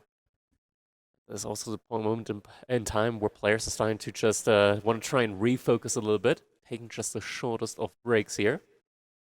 Yeah, just giving themselves a little bit of a breather, stretch out a bit. Have been sitting down now for 6 games straight, so I'm sure they need to stretch those legs a little bit and maybe need to take a bathroom break. But we are still here. We are still casting, ready to see what is in store for the rest of this series. Just saw another little donation come in, so much appreciated. Getting closer and closer to that goal. Every little bit does help, and it's truly a pretty big milestone here. If we were able to make it to that S-tier tournament format, would also help us, of course, putting on, or rather giving us more potential to securing sponsors for additional tournaments in the future. So everything very much appreciated. So if you can give a little, check out the match arena, ! Donate in the chat. And a big shout out to World's Edge that obviously gave us the ability to make this tournament, to have that initial prize pool and, be the majority of it. But now, maybe we can get closer and closer to that S-tier rank, and the players would surely appreciate it. The organizers, the casters, we would all appreciate it. It is such a sick mark to hit as, this is an NA tournament and continue to climb on up there. Another big $200 donation. Thank you very much. It is truly very much appreciated. All right. Now we can see the players starting to walk back towards their tables, walking back towards their seats. So they have now reset their minds, reset the games, even though MarineLorD is firmly in the lead 4-2. We can see the maps left over. We do have Golden Heights. We got the good old Rockies. And then I can't exactly. That is, what was it, like the range? Mountain range? No. Mountain range, yeah, I think so. Was that the exact name? No, it wasn't mountain range. It was something range. Yeah, we'll go with it. That's what. Anyways, something range. That is what is picked here. And we've seen, a couple different civs prioritized on this map. I know some players like to play with English on this one, try to get that early boar play, but we will see what each has in store. All right, civilizations are going to be picked here next. Oh, what an exciting best of 9 so far. It's not that clean sweep. It's not that, we did see in some of the previous series, MarineLorD 3-0 and Wam, but Wam came out ferociously, was up 2-1. Now MarineLorD feeling really, really confident here, able to take 3 games straight, and will he be able to take the 5th and final game that he needs for this win? That is the question here that everybody is asking. Interestingly enough, Wam so far has mostly been picking home maps here from MarineLorD, maps that MarineLorD picked so far, whenever he did lose a game so far. Yeah, and I mean, that's one where I feel like, a lot of the Civ matchups he's gotten have been, not necessarily slightly favored to Wam, but definitely some good matchups so far. So even though draft might be favoring MarineLorD, as far as the overall picks, it has kind of, not been the worst for Wam. And oh no, look at what just gets picked. We saw the hour and 20-minute game earlier between these two. Might be a little bit more difficult on this map, but Japan versus Rus. Yeah, and that is an interesting one on this map, though. This is one that is famous for not so quick games, or rather not so long games. Unlike Pigeon's View, games on this map are relatively short-paced. There isn't a lot of gold like close to players. There aren't that many stealth forests, or rather at least there aren't that many stealth forests between players. I'm going to put it that way. And yeah, food is also relatively sparse. I do believe there's like only 4 or 6 sheep available in total. So you'll have to move out onto the map very, very early on in this one. Yeah, and we know what civs are known for not having to take that gold. It's Rus. They a lot of games, they don't even have to take gold at all, really, until maybe later stages, just because of so many different passive ways to do so. Japan, though, they do typically have to take that gold, but they'll be more efficient on those berries. They'll be more efficient on some of those food resources, unless Pro Scouts is able to come through. Slight vindication at least. Just looked it up again. It was front range, not mountain range. That's the name of the map. Something range is correct. And we have some fans who want a wonder, but I don't think that will be happening on a map like this. Yeah, this map is definitely not something where a wonder would be too feasible. We're getting some Ilalu in as well. Malian's not yet picked so far in this grand final. Some Wololo coming in as well here.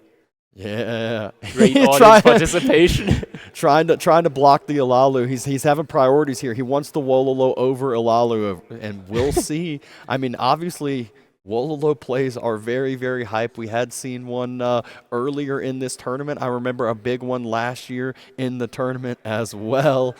Observer has a priority, though. The cow has spoken. It is Ilalu over Wololo coming in here. More donations coming in yet again. Thank you guys so much for your ongoing support here for the King of the Rockies tournament live in Denver, Colorado. By the way, quick shout out yet again. If you're near the area, if you're near the Denver, Colorado area, we're here at Local Host Live. And if you want, you could also come over and pick up some very cool merch for the King of the Rockies. And more importantly, you can meet some of the players, meet some of these fans. It's been such a great event, such a cool event, getting to experience. You know, a lot of times you're playing games with some of these people, or you're at least watching a lot of these players play, and it's always different hearing them and meeting them in real life. Exactly. We already had so many of these players being forced into signing T-shirts and whatnot, but I do believe that is a great pleasure for them as well, just to be able to interact with the community. I mean, yeah, and it's sometimes not even the players. I saw Cal having to sign some T-shirts over there earlier today. Yeah, Production Cal, also a famous person in the scene, of course. High-value signature right there. Yeah, he's had a little mini fan club here this whole weekend, it seems, and you know, everyone's got their favorites, everyone's got their fans, but now we should be jumping into this game number 7. It is match point. It is win or go home for Wam. Can MarineLorD solidify this victory, or can Wam try to get one step closer to defending his title? It is time, ladies and gentlemen. Match point at the moment for MarineLorD. So everything rides on this game for Wam at the moment. We are going to be moving over to our next game here. Our game number 7 between Wam and MarineLorD. It is going to be front range, and we're loading in right now. The cinematic view is coming in. Beautiful mountains here showing us the I think we can hear a boar. There's an early boar being taken right now. We hear Pumba giving us his death squeals as the villagers are going to be taking him down.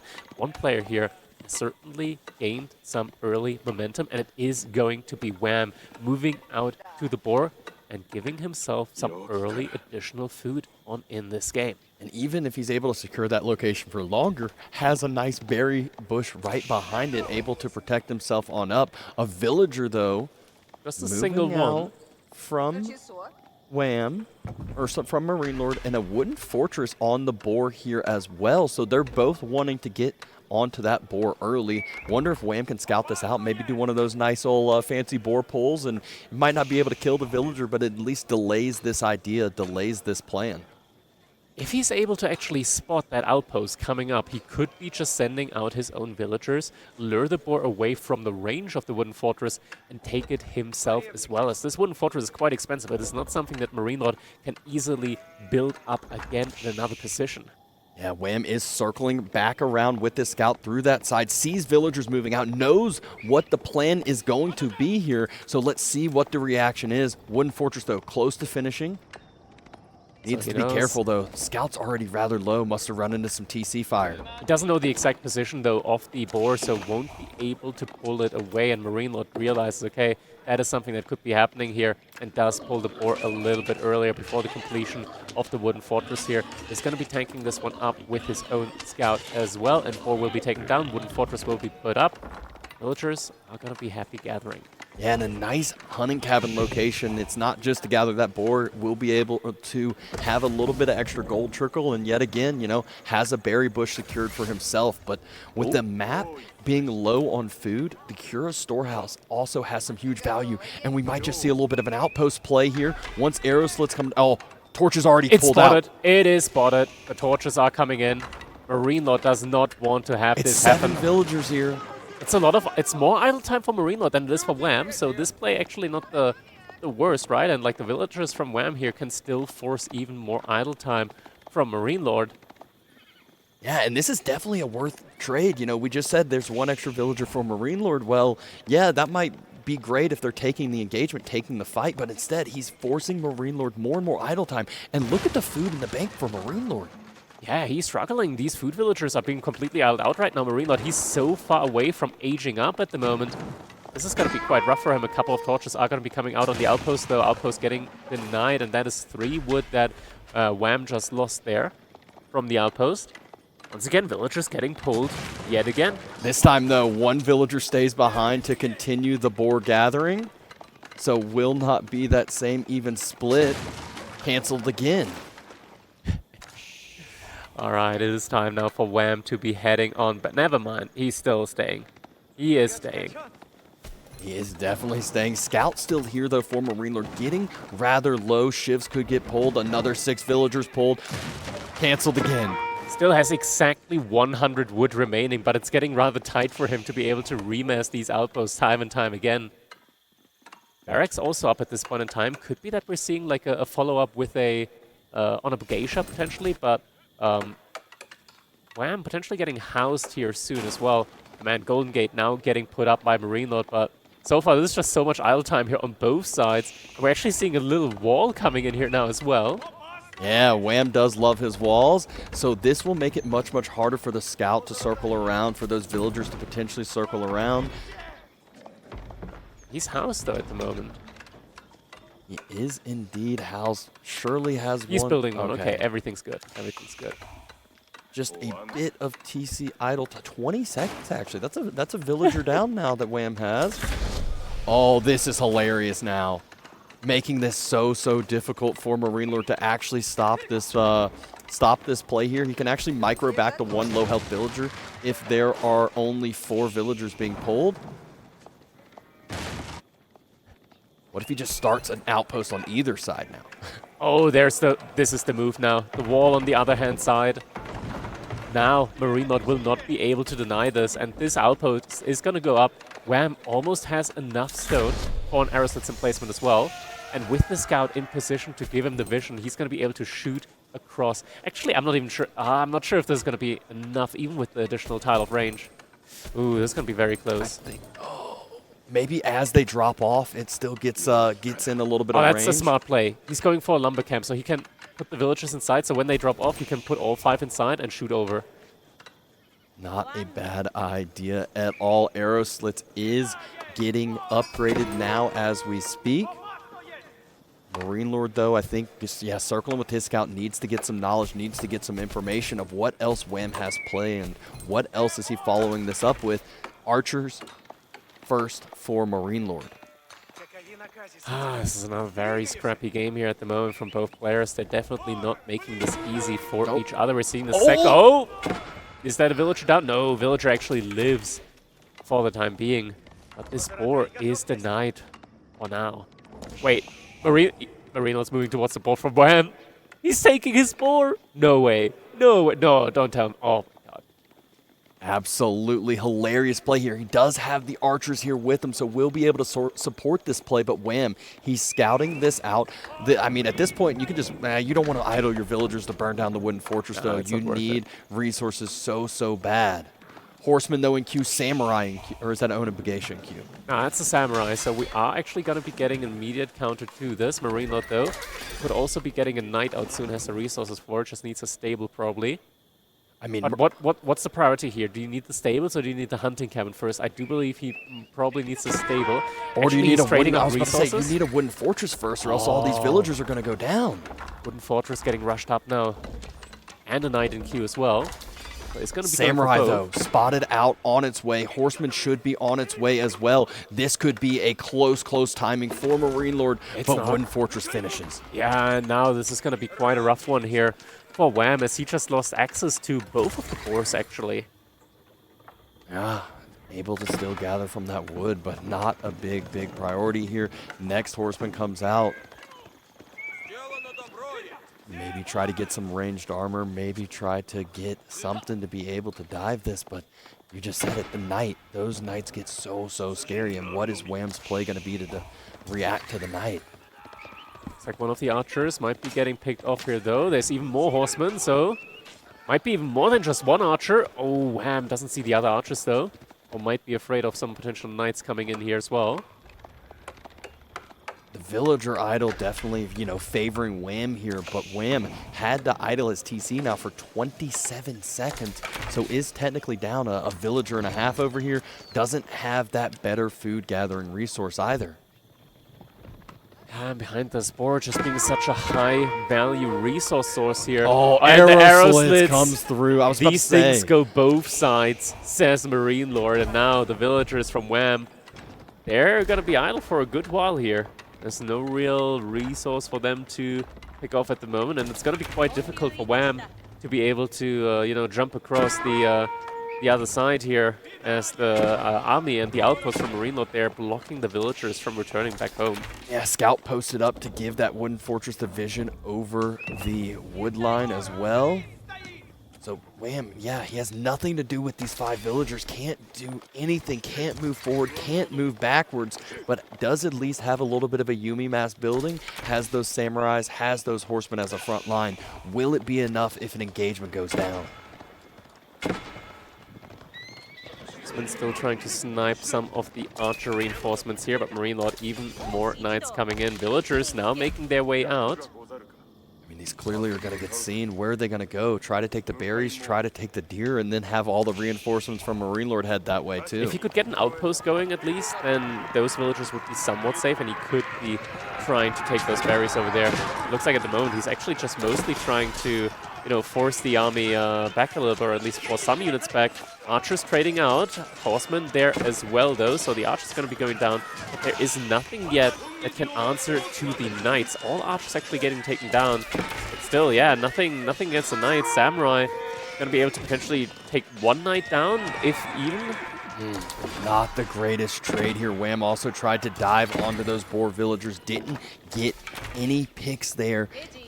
Now has to hide again with those 5 villagers, trying to run, trying to escape, trying to get a location that they can start working, but not sure if he can find one. Scout is trailing perfectly. Just like that, villagers are going to get picked off here. 4 knights are going to be enough to take these 5 villagers down. Heavy losses in the economy now for Wam, and MarineLorD has to be very happy now with this position. Army is coming in from Wam, but it's Samurai against Knights from Rus. Yeah, Samurai great as a tanky unit, but just don't quite have that same damage. Don't quite have that same pizzazz that those Knights have. One Knight might get taken out. There we go. Does end up falling. But MarineLorD in full control. 5 Knights, 2 more in queue, and will just continue to pump those numbers up. And he should also be able to burn down the outpost from Wam at some point. And once that outpost is down, he's going to be able to secure the second core as well. Already has all the infrastructure there to be able to start gathering from that. So food is just indefinite here for MarineLorD from the looks of it. Yeah, Wam trying to send a horseman out, trying to maybe get some sort of damage, find some sort of way to get himself back into this game after losing 4 villagers, after idling at 1 as well. So we can see 5 villager lead for MarineLorD. All there just to make sure that he can't be wrapped around on the economy. Farmhouse is getting taken down just to improve the pathing there from the villagers as well. Is also going to be housing Wam, so is going to be needing another house soon.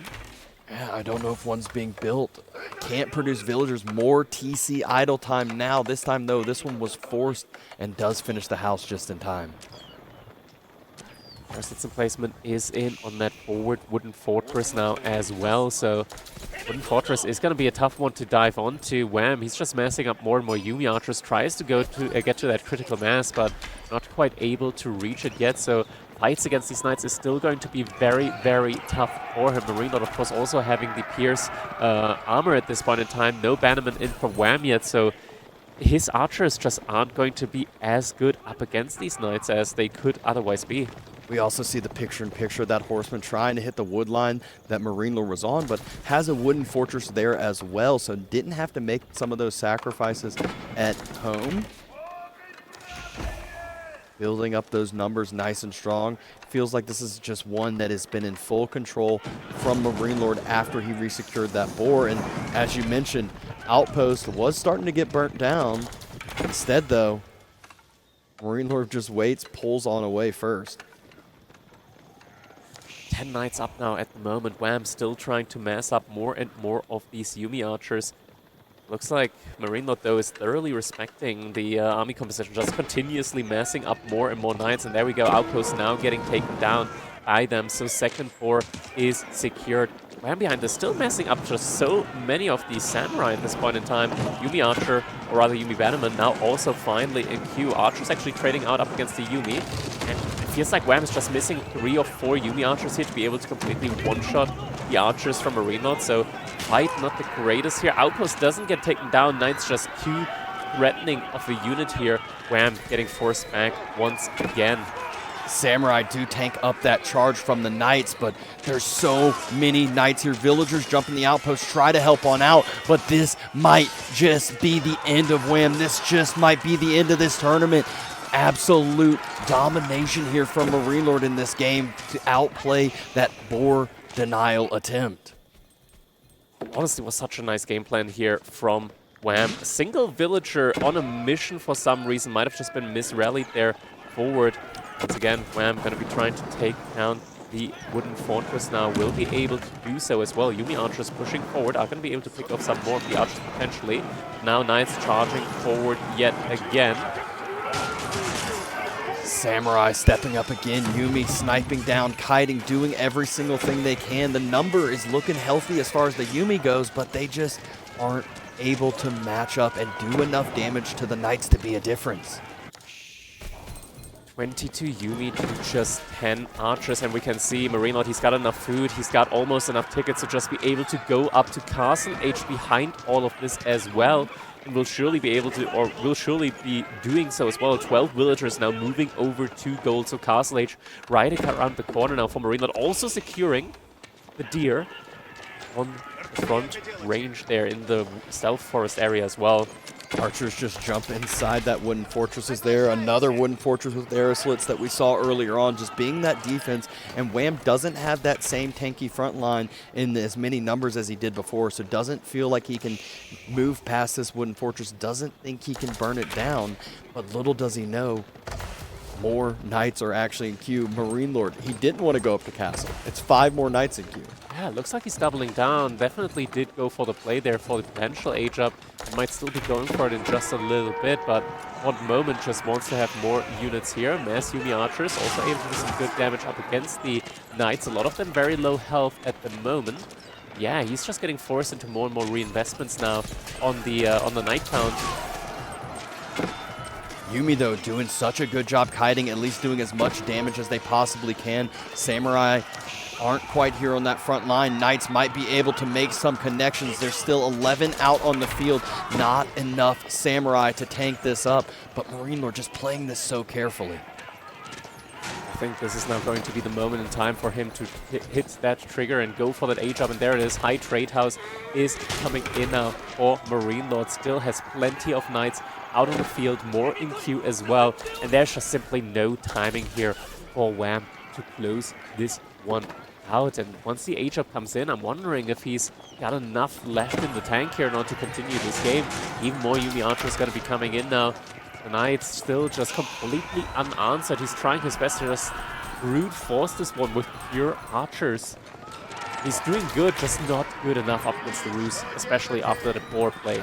Yeah, and at this point, MarineLorD, even if he was taking inefficient trades, it's still pretty good for him right now with the position he's in, with the high trade house on the way. He just needs to stall this out. He just needs a few more seconds.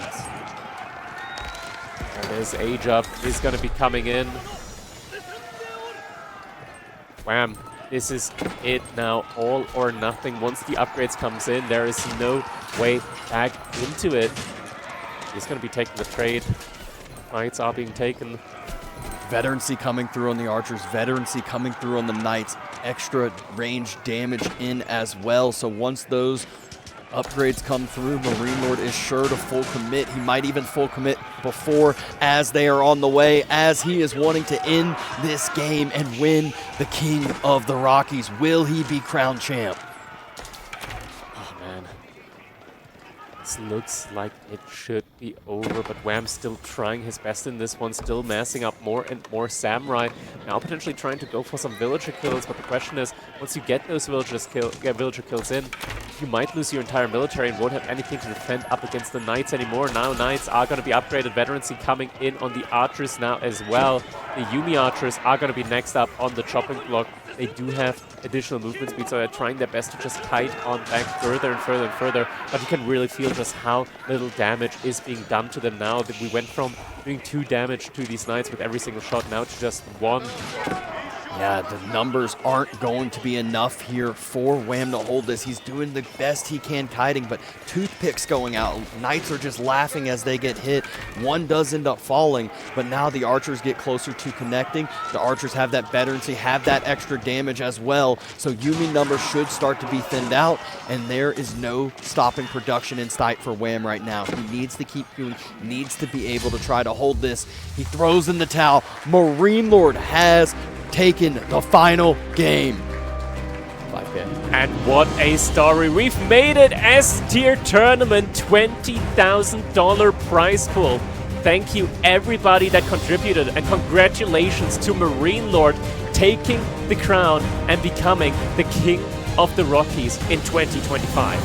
What a great series. Wham did not make it easy for him. He definitely had him on his heels early on with that play. Had to be so frustrating with the boar, but MarineLorD reacted, just said, all right, I'll take your boar and take this championship.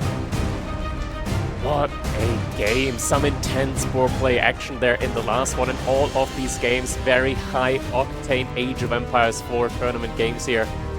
Man, what a tournament. Yes, awesome, awesome games throughout. Always sad to have to see the Canadian bros play against each other, but that's one where MarineLorD, he just got to stay in the upper bracket the whole time. He forced it to happen. We see him walking off stage. We'll get him in for the winner's interview here in just a second. All right. What a grand final, 5-2 now for MarineLorD, and we're about to be able to hear it from the champion himself. Congratulations, MarineLorD. Thanks. All right. How are you feeling after that one? Those were some really, really scrappy games, I gotta say. Like, some of them, truly something that we haven't seen before, especially like looking at that last game with the board play. Some very interesting back and forth there. How are you feeling after this one? Truly, like, just a back and forth in between. Like, we saw the Byzantine versus Rus game, right? You tried something that I want to say is a little bit reminiscent of the older meta with Rus, right? You went out to the boar, you went for the archer play there. Was that something that you had practiced for that matchup, or just something that you thought, okay, you might as well try? I might as well try. I think this matchup is... If he plays very well, I have 0 chance of winning, so I just thought I could try something different. And I felt like I did some damage, but at the end I just got destroyed anyway, so just a very unfair matchup. It is what it is. Same for him in game 2, right? China against Japanese is very unfair. Yeah, that was a truly brutal one. Actually, you managed to make him delete, or rather replace his H3 landmark. It was already like 30% done. And that kind of like destroyed the timing even more. Like, it was already pretty over at that point, but that just put the nail in the coffin there, it felt like. Yeah. But yeah, China obviously just a very strong civilization. Makes sense, like it's like one of those civilizations that you don't really want to let through, but with water obviously being there as well, Knights Templar just takes priority and out. Yeah, for sure. The Ayyubid versus Juji game, you didn't go for pro scouts in that one. There was also, like, we saw the sheep count. Wham, he got like 33 sheep against your like 13 sheep. Was that something where you thought, okay, I can like get a fast enough timing in with the aggression? Or were you thinking, okay, like what was your thought there on your win condition because you didn't go for the pro scout play? I mean, my win condition was to get some sheep, a normal sheep count, because I go fast horticulture, that's my build. But I think no matter what, I think maybe that's not the best play for me, going the fast castle like that. The build is good, but maybe I should just go pro scouts. Maybe I should just not pick this civ here. But I felt on the moment that Zushi was a fine civ here, because if I picked anything else, I could have some trouble on other maps, and I didn't want to start getting some problems later on. Yeah. The Holy Island game, I want to talk to you a little bit about. That French game on Holy Island, that was absolute masterclass. I want to say, like, the micro both on water and on land at the same time, just non-stop aggression, and just the amount of knights that you were able to mass up in that one, causing non-stop idle time. Were you worried in that one once the Admiralty came in? I feel like Wham kind of left off, went off the gas a little bit once he got the Admiralty in. Was it something where you were like afraid of the Admiralty coming in? No, I placed my dog very well and I had a good spawn for the dog. So on this map, sometimes you get really bad, like if the river is a little bit not deep, right? Yeah. Then arrow seeds can't do much. But if it's actually like pushed a bit on the water, you can put a dog there and then you make arrow seeds and then it's literally like you have to. It's pretty much a Stringal tower against water, right? Yeah. So, and if he wants to avoid it, he has to literally go in the corner and then I move. But then with English you can't kite anymore. Yeah, and it's very So- tough with reinforcements. Yeah, that's always been my go-to in this matchup, or like against English on Holy Island, to make sure I have some arrow slits. I think it's very strong. All right, very good to know. Yeah. And the game after that, Ottomans versus JD. Yeah, I felt like you were a little bit maybe influenced by Louis there with the strategy. Like you went for the Royal Institute, not something that we typically see from you specifically. You mostly just go for the macro play, right, with the guild hall, especially with the civilization like French or JD as well. But you hit some really, really good timings there. You took an excellent trade in the right corner when the army was just a little bit out of position.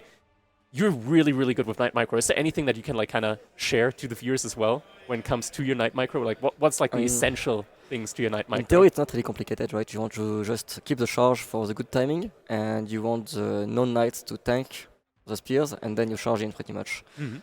But yeah, I think this game I played pretty bad. I picked Jeanne because I was scared of losing. If I picked any other Civ, it didn't feel like the best Civ on I had Malians left, Jeanne and something else. I'm not sure what. Oh, Hatchery. But I wanted to keep Hatchery for weather map in case, because it was my only pick left. And Malian doesn't feel the best on this map against Ottoman, so I was like, okay, let's go Jeanne d'Arc. And yeah, this style, actually Louis plays more the mass knights into mass Malatarm from like the Jeanne d'Arc. Okay. This style, I like to play it. It's been my go-to with Jeanne d'Arc. I just think the Civ is not the best, so It's if like you go- a throwaway civilization. not a throwaway Civ, but like you have to deal real damage, right? Yeah. So with French, you can just go macro game, you can harass pressure, and you can win the game just normally. Or with Jeanne d'Arc, if you just don't kill, sometimes you just can't do much, especially against Ottoman, right? Because he would have Janis Aris at some point, and then my Jeanne d'Arc would get destroyed. So it's just about pro-scouting well, putting some good pressure on the map. Thankfully, he had the gold in the front of his base, which was very helpful. Yeah. So yeah, I could deny it for a while. And yeah, I don't know, like the plan was good. I went for the board at first and then pro-scout. I think that was pretty solid. Definitely worked out well there for you. Yeah. And the HRE versus Mongols game. We've seen it time and time again, and it came in that one as well. Getting the pawns on the sides of the opponent. Truly, like you just outscaled Wam there in such a clean fashion. Where Wam, he went for the non-stop aggression play, and even while all of that aggression went on, you still went for the dogs on his side. How were you feeling when like the Keshiks came in? Because like it was such great micro every time like the Keshiks came in. It felt like they didn't really get enough value in. Were you feeling threatened, or was it like something where you were like, okay, I can just pull back with the archers every time and be fine? No, I think HRE is slightly better on this map, and I scouted pretty well, so I was aware of the dog count on both sides, and I know I was for sure like at least 2 dogs ahead compared to him. So if I just keep going and make a lot of units, I should win no matter what, because I will just have a better economy. So even though Keshiks can be, I mean it's a knight, right? So it's decent. He won't have as much as me, and I will win the game eventually. I think most people tend to overestimate Mongols a little bit, because if you make just a few mistakes, Mongols tends to shine, I think. But when I don't make any mistakes, I just kill them all the time, and that's pretty much always what happens when I play against Mongol. Yeah. And the last game, of course, Japan versus the Rus there. That was a very interesting start and even more interesting follow-up, right? Like, we had the board play with the outpost back and forth, a ton of idle time there caused, of course, by Wam. But then you managed to go for the 9,000 IQ play and just go for his spore instead. The follow-up then was a mass Samurai into mass Yumi Archer play as well. So Wam kind of struggling after that one, not really getting the correct army composition together up against that. I mean, you had to be feeling quite confident and comfortable after you managed to secure his spore, right? Yeah. When I saw he was going for Koras Toras, so like the farm, I knew I could go for his bow, and I knew it would be GG. Like this kind of map, actually, I feel like I'm one of the best at it. I mean, I'm probably the best because it's so many little tricks, I feel, and every time I get the little tricks ahead of my opponent, and I end up winning. Because if I don't go for the bow right now, I'm kind of behind, I think. Yeah. But if I go for the bow, it's GG. So yeah, it's a good play. definitely worked out there in your favor, and that means that you're going to be able to secure another victory here Yeah. in a tournament. And this time, we actually managed to complete the goal in the last set as well, during the last game. So this is now officially an S-tier tournament. So nice. yeah, you're able to get another S-tier LAN tournament victory in here now. Yeah. Officially the king of the Rockies now as well. Another title for MarineLorD. Yeah. Unfortunately, I don't believe we have a trophy to give to you, but it is still a great title, definitely makes up for it. And yeah, just once again, congratulations, MarineLorD. Thanks a lot. And gonna be a pleasure to be seeing more from you in the upcoming tournaments. Yeah, with newsies. Exactly, yeah. Foremost Civilizations Yeah. coming on November 4th, so definitely a lot to be looking forward to. Yeah. All right, thank you very much. We'll be seeing more of you. Bye-bye. Next See one. you. All right, but that does also mean that it is now time for us to conclude this tournament, I do believe, unless we might still be getting in some last words from our organizer, Draxus, here. And I do believe that that is going to be the case, so I am going to be giving over the mic to the one and only Draxus from Rising Empires. How's it going, Crackety? Man, it's been a long long set here in this one, but amazing games. No, I don't think we've had a bad game the entire day, and Yeah. I'd honestly be hard pressed to say we've had a bad game at any point in the tournament. So, I mean, obviously, we have to talk about the elephant in the room that you have already talked about a little bit, but I don't have the words to show my gratitude to the community right now. Hitting the S tier status is something that I never thought we'd get in like my wildest imagination, and like I can't, like, I'm just so grateful, guys. Well deserved. This has to be is said. Thank you.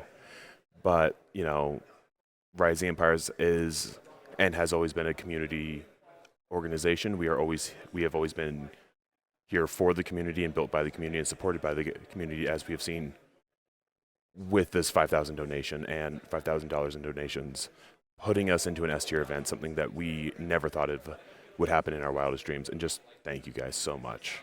I can't just say it. I can't say it enough how much this means to me and how appreciative I am of everything that the community has done for us here and the support that you guys have given us. So thank you so much. And I do want to take a moment to thank my staff. I want to thank Crackety for flying out from Germany. I want to thank Cow. I want to thank Asklad. I want to thank every single person on our staff. I would be here for so long if I thank them all by name, but it is, or like every single one individually. But the work that they have done for this event is bar none. This has been an incredibly well done event and has been done very professionally. And I really do appreciate the support from them, as well as much as I appreciate the support from the community. Yeah, big shout out to everybody, all the volunteers. It's truly been a mountainous effort, and yeah, just so many people working behind the scenes, bring all of this here together. And obviously, the community, the viewers, making all of this possible, and the players as well. Yeah, absolutely. Like for the North American LAN and the American LAN, only 3 of our players are from North America, and everyone else had to travel across the world to get here, and I cannot thank them enough. I also, one person we have not shouted out enough is actually Eliona. He is here on site. He has been providing French commentary as well, and he has been putting in a lot of work just as much, if not more than everyone else. Yeah. And I do want to shout him out specifically. I know we haven't actually talked about him. We've been shuffling casters. He's been casting like non-stop every day. Yeah, he has been doing consistent 10-hour days, 10 to 12-hour days, just solo casting or casting with MarineLorD in French, and it has been a delight to see the support from the French community as well as everyone else. Like I can't say it enough. I can't sing everyone's praises enough. I can't sing the praises of my players, my staff, and the community nearly as well as you guys deserve. So thank you again. All right. Do we have any last words after these already? I am at we're at the end of our words here. I am at a loss for words at this point. Like, Rack, we've talked plenty over the last week, and I talk a lot, but like I don't have anything I can say other than to say thank you again. So, and thank you World's Edge for the support. Thank you the community. Thank localhost for working with us and helping us make this event better than last year.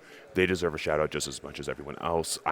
Now I'm starting to be worried that I'm forgetting somebody. If I did, I promise I didn't mean to. But I think that's all from me, unless you have any other closing thoughts yourself. I mean, I just want to say just as much. This has been an absolutely amazing event. It's my first time in the States as well, so was able to just, in general, enjoy my stay here just outside of casting as well. Casting obviously has also been a blast, getting to meet all the players again and even some new faces that I haven't seen before in person, so very much just appreciate the opportunity. And yeah, I do believe that with that, we are now going to begin rounding out this tournament. So once again, thank you guys so much for watching. Thank you guys so much for your support here for the King of the Rockies tournament. And do stay tuned because there will be plenty more in the future. A new DLC coming just next month and even more tournaments up ahead. So definitely stay tuned for more Age of Empires 4 esports. Thank you guys so much for watching. We'll see you all in the next one. Have a good one. Have a good night, everybody.